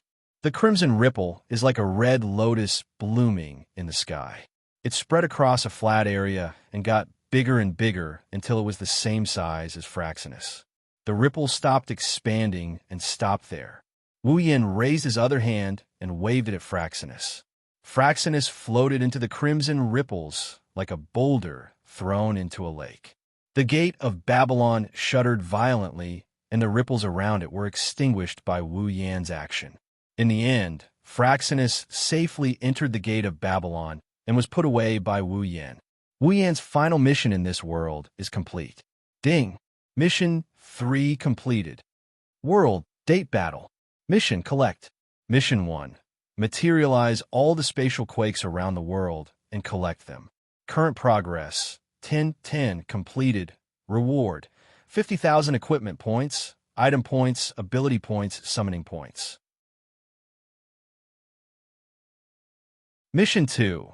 Use the sealing ring to seal the elven powers of storyline characters Toka, Yoshino, Tokisaki Kurumi, and Itsuka Kotori. Completed. Mission reward. Any 2 pieces of equipment below Grade B will be upgraded by 1 level, excluding Grade B and Gate of Babylon. Mission 3. Use the ability of the Knight Never Die by bare hands to turn Latitosker's airship Fraxinus into a relic and store it in the Gate of Babylon. Completed. Reward. Level up by 1. Ding. Mission 3 reward released. Level up by 1. Ding. Congratulations to the user for leveling up. Current level, 70. Character, Wu Yin abilities, True Ancestor Bloodline, Endless Martial Training, Knight Never Die by Bare Hands, Electromancer, LV5, Equipment, Gate of Babylon B Grade, Summons, Misaka Mikoto, Katsura Hinajiku, Ikaros, Astria, Flandra, Scarlet, Shokuho Misaki, Kinuhata Sai, Frenda, Takitsubu Riku, Misaka's sister, 20,000 equipment points, 170,000, 0 item points, 0 ability points, 170,000, summoning points, 230,000, 0 level, 70. The moment the system beep rang, Wu Yan's body started acting strange.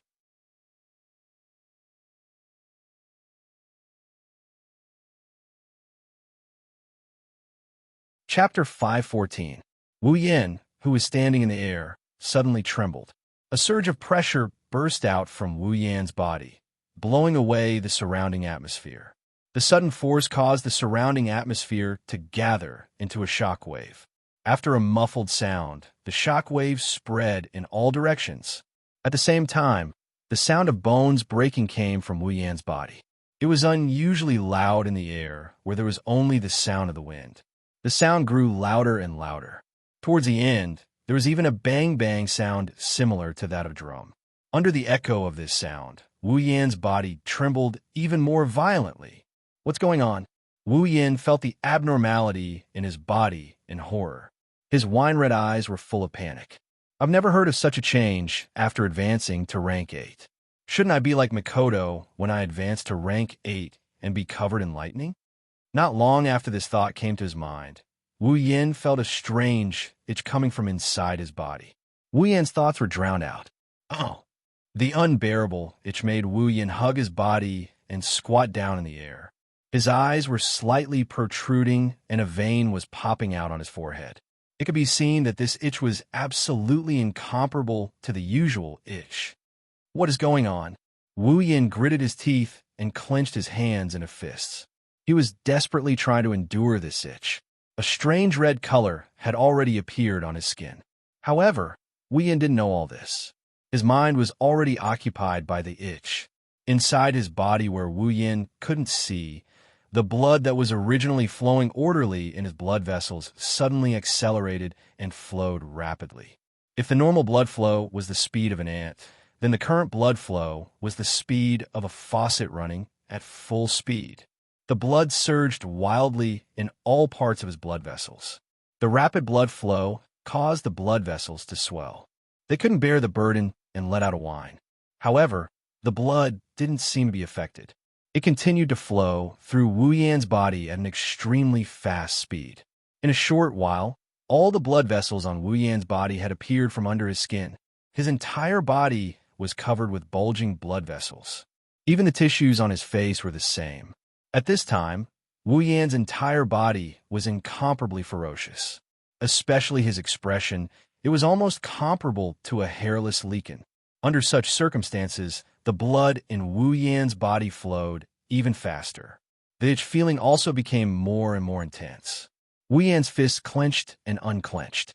He couldn't bear this feeling anymore. Wu Yan suddenly stood up and raised his head. Roar! A roar like that of a beast on the verge of death rang out from Wu Yan's mouth and spread to the surroundings. Following this roar, the surrounding space actually rippled. With Wu Yan's raised mouth as the center, it reverberated like a ripple.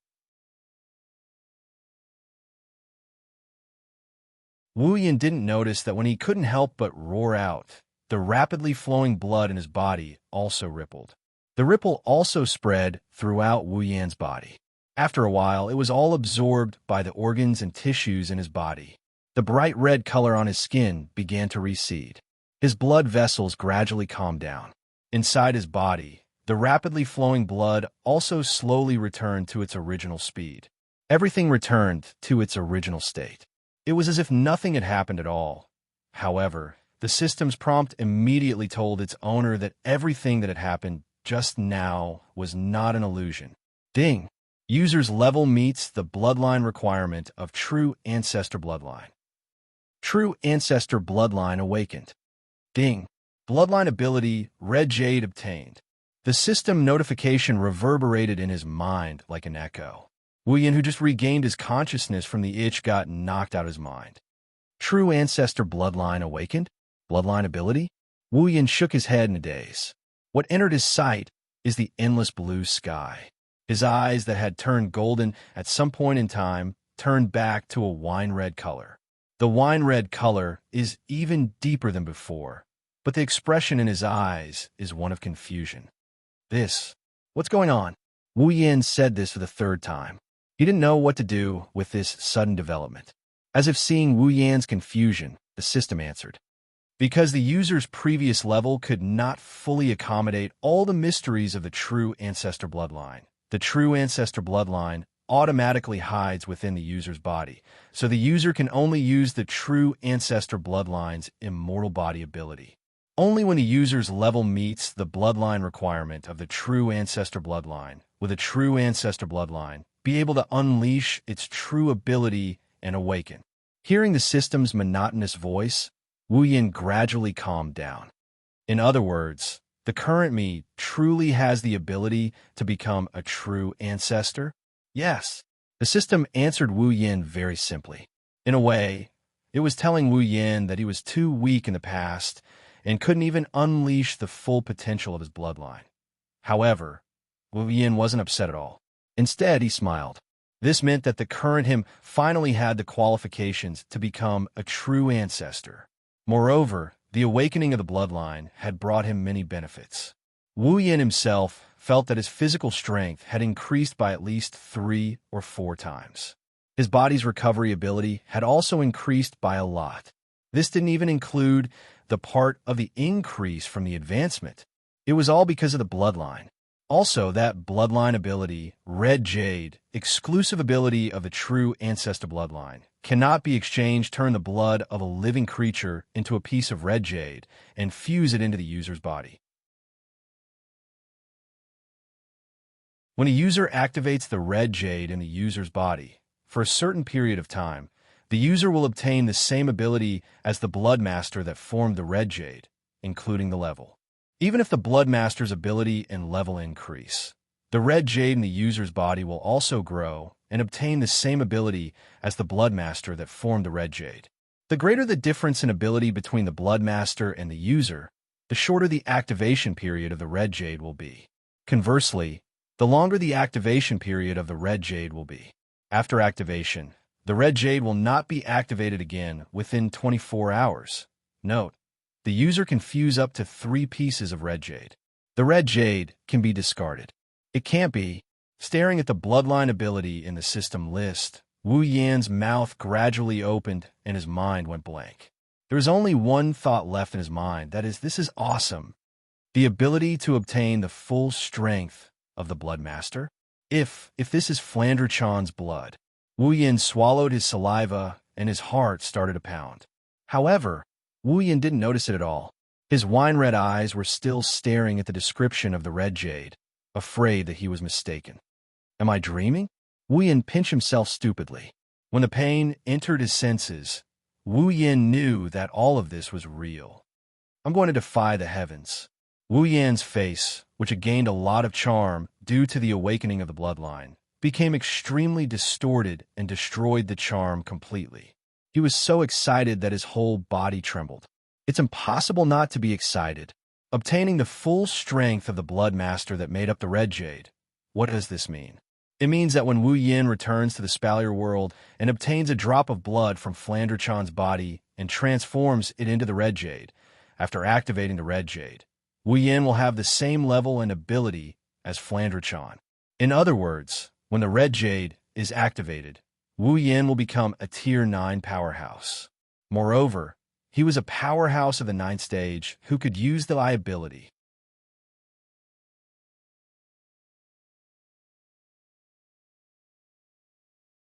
Chapter 5:15. In the sky, Wu Yan is slowly flying towards Wu He's house. His face is still in a daze, which means he still hasn't recovered from the shock of his heaven-defying bloodline ability. After all, the red jade is just too amazing. As long as you get a drop of blood, you can copy the strength of the owner of the blood. This ability is not only heaven-defying, it's also cheating. Think about it. If an opponent is several times stronger than you and can kill you in the blink of an eye, you'll suddenly have the same ability and rank as your opponent. How depressing would that be? And if, in such a situation, a character that could be easily squashed to death suddenly became stronger than him and became an existence that could squash him to death, then it would be even more depressing, to the extent that he would vomit blood. Not only that, the red jade's ability can also be upgraded according to the strength of the owner of the blood. In other words, as long as you get a drop of blood and turn it into a red jade, even if that person is only a rank 1, you'll be able to obtain the strength of a celestial when that person becomes a celestial. Perhaps that's why the red jade's ability has a time limit. The red jade's ability is powerful, but the greater the difference in strength between the owner and yourself, the shorter the duration of the ability. It's normal for there to be a time limit. Otherwise, Wu Yan wouldn't need to level up. He could just sit at home and wait for a fight to break out. He could just drive Flandre Chan's red jade and crush everyone to death. If only the red jade's ability doesn't have a time limit. That's someone's whimsical and greedy thoughts. Wu Yan bitterly smiled and shook his head. The red jade's ability is already heaven-defying. I should be content with getting such a heaven-defying ability. It's better not to think about such unrealistic things. Wu Yan lowered his head and looked at the buildings that were moving behind him as he flew. He mused for a bit. Since it's the state after activating red jade, I'll call it red jade mode. When I activate red jade, seemingly satisfied with the name he came up with, Wu Yan nodded and chuckled. His body tensed up a bit, and he quickly flew towards Wu He's house. At this time, the sky had already darkened, falling into the night. In the buildings of Heavenly Palace City, lights were constantly coming out. Looking down from the sky, the entire Heavenly Palace City was colorful. Under the rendering of the night, it looked very quiet and serene. When Wu Yan left Wu He's house and went to Fraxinus, it's still early, but it's almost dusk. By the time Wu Yan finished everything, the sky hasn't turned yellow yet. Now that it's completely dark, Wu Yan can't help but sigh. Autumn's night comes so quickly. Not long after, Wu Yan's house appeared in front of him. Wu Yan stopped and floated in the air. Looking down at the building, Wu Yan's expression changed. He's hesitating, wondering if he should go and say goodbye to everyone. Now, his main goal in this world, which was to obtain the item to unlock the mysterious crystal, had been achieved. Moreover, he had also unexpectedly obtained other rewards. The level of his equipment had all increased to gold rank, and he had even obtained a gold rank airship. His level had also increased to a whole new level, and even his bloodline had been awakened. It could be said that the current him, compared to the him from an hour ago, could not be compared at all. With such great rewards, this trip to this world was worth it. Now that he's achieved his goal, it's time to leave. To be honest, Wu Yin is a bit reluctant to leave this world. In this world, his rewards aren't just in terms of strength. He's also unknowingly built a lot of bonds. Kotori, Kurumi, Toka, Yoshino, and Shirori. These 5 girls are living under the same roof as him. Wu Yin has deep feelings for them, especially for Kotori, Kurumi, and Toka. It's already at the level of love. Wu Yin is reluctant to leave this world. He's reluctant to leave Kotori, Kurumi, Toka, Yoshino, and Shirori. These 2 are like little sisters to him. Although he can summon Kotori, Kurumi, Toka, and Yoshino when he returns to the Spalier world, he has limited summoning points. At most, he can only summon 2 of them. Who should he choose? In the end, he's going to have to worry about alone. As for Shirori, forget about it. Based on his understanding of Shirori, she won't like living in another world. It's better for her to stay in this world. Since he was going to leave, he didn't know if he should summon them in a short period of time. In that case, he might as well not disturb them and just leave. After all, after he left this world, the time of this world would also freeze. The next time he came back would also be at this time. Why should he stir up the sadness of parting? That's what he thinks, but Wu Yin can't make up his mind. After a while, Wu Yin sighed and looked down. Kurumi, Toka, and the others are fine, but Kotori already knows about me. It's not good to just leave like this. I'll just go say goodbye to Kotori. After making up his mind, Wu Yin felt a lot more relaxed. He spun in the air and flew towards Kotori's window. When Wu Yin arrived outside Kotori's window, he took a closer look. Kotori is sitting on her bed in her room. She's looking forward, but her eyes are out of focus. Her body is curled up into a ball. She's hugging her chest and staring forward without blinking. She seems to be thinking about something. Wu Yin felt a pang in his heart when he saw Kotori like this. Whether it was the cheerful and naive Kotori in sister mode or the cold and vicious Kotori in commander mode, Wu Yin has never seen Kotori in such a state. Wu Yin couldn't help but feel sad when he saw her like this. Affected by this, Wu Yin didn't enter Kotori's room. Instead, he floated outside Kotori's window and quietly looked at her. After a long time, at a certain moment, Kotori finally moved. She let go of her hands and lay down on her bed. She looked at the ceiling and muttered softly. I wonder if Oni-chan left or came back. How could Wu Yin not know that Kotori's reaction was all because of him? An indescribable feeling welled up in his heart. Wu Yin couldn't help but open the window in front of him, and he flew in. Oni-chan. Kotori turned around instinctively when she heard her window open. When she saw the figure that floated in through the window, Kotori was stunned. Then, she cried out in joy. However, the joy froze on her face in the next moment. Wu Yin floated in through the window. Without saying a word, he flashed in front of Kotori and held her down. Then, he lowered his head and kissed her on the lips. Ugh! Kotori widened her eyes in disbelief.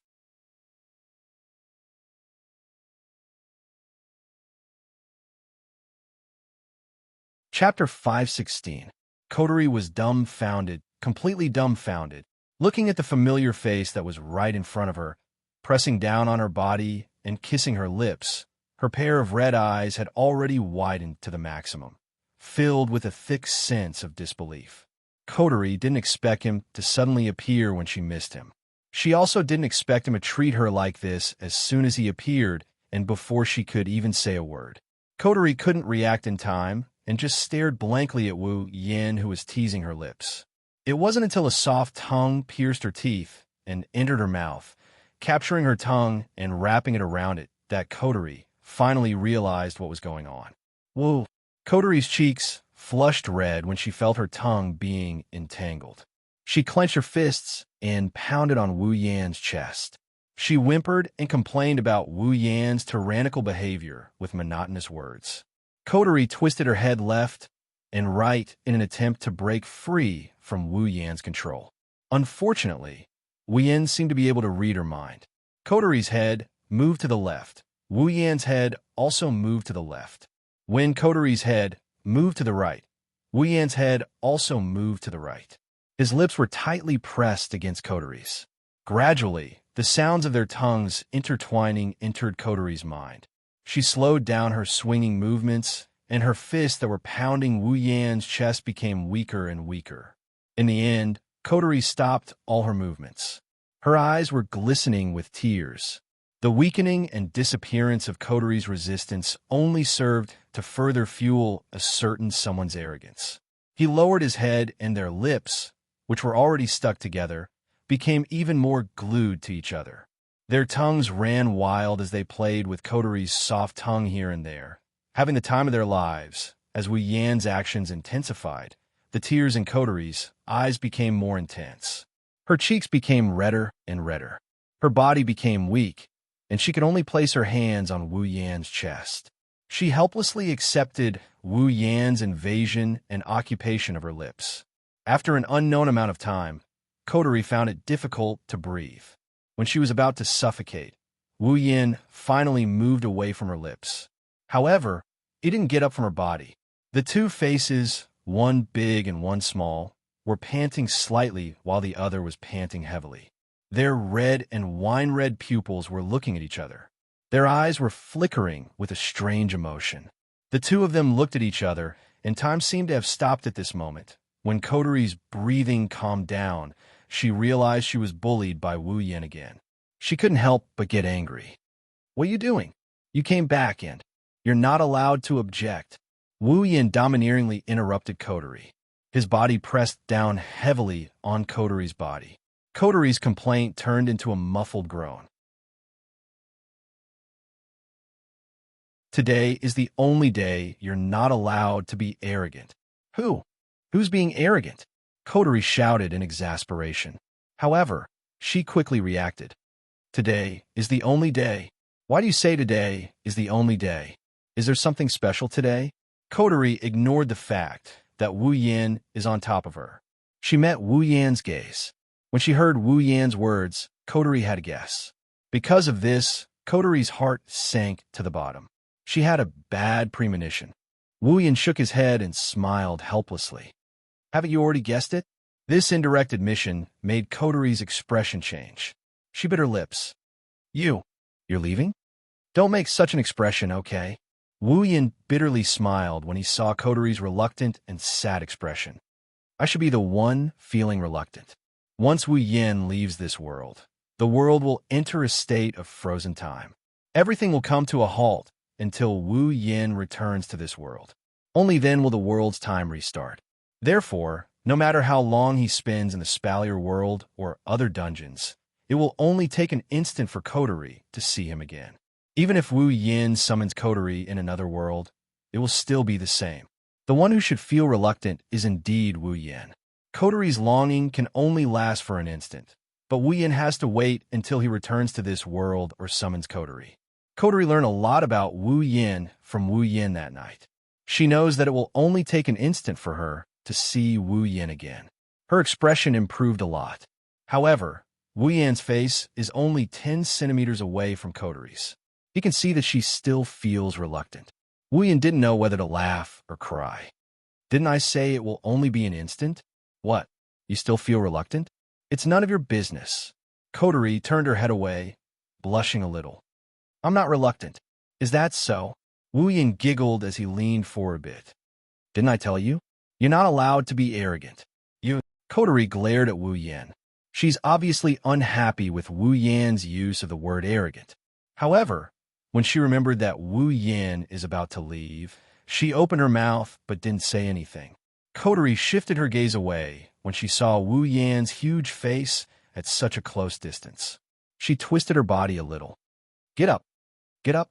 Wu Yan blinked and replied without hesitation. "No way." Coterie was furious. She glared at Wu Yin and started twisting her body. Get up. No. Wu Yin didn't get up. Instead, he pressed his body down. Every part of Kotori's soft body was pressed against his. It was a wonderful feeling. Kotori kept twisting her body, making it even more wonderful. Wu Yin narrowed his eyes and said carelessly, "You're going to marry Oni Ai-chan anyway. How dare you bring that up?" Kotori exploded. Maybe it's because Wu Yan's words reminded her of what happened that night in the bathroom and ripples in the hot spring.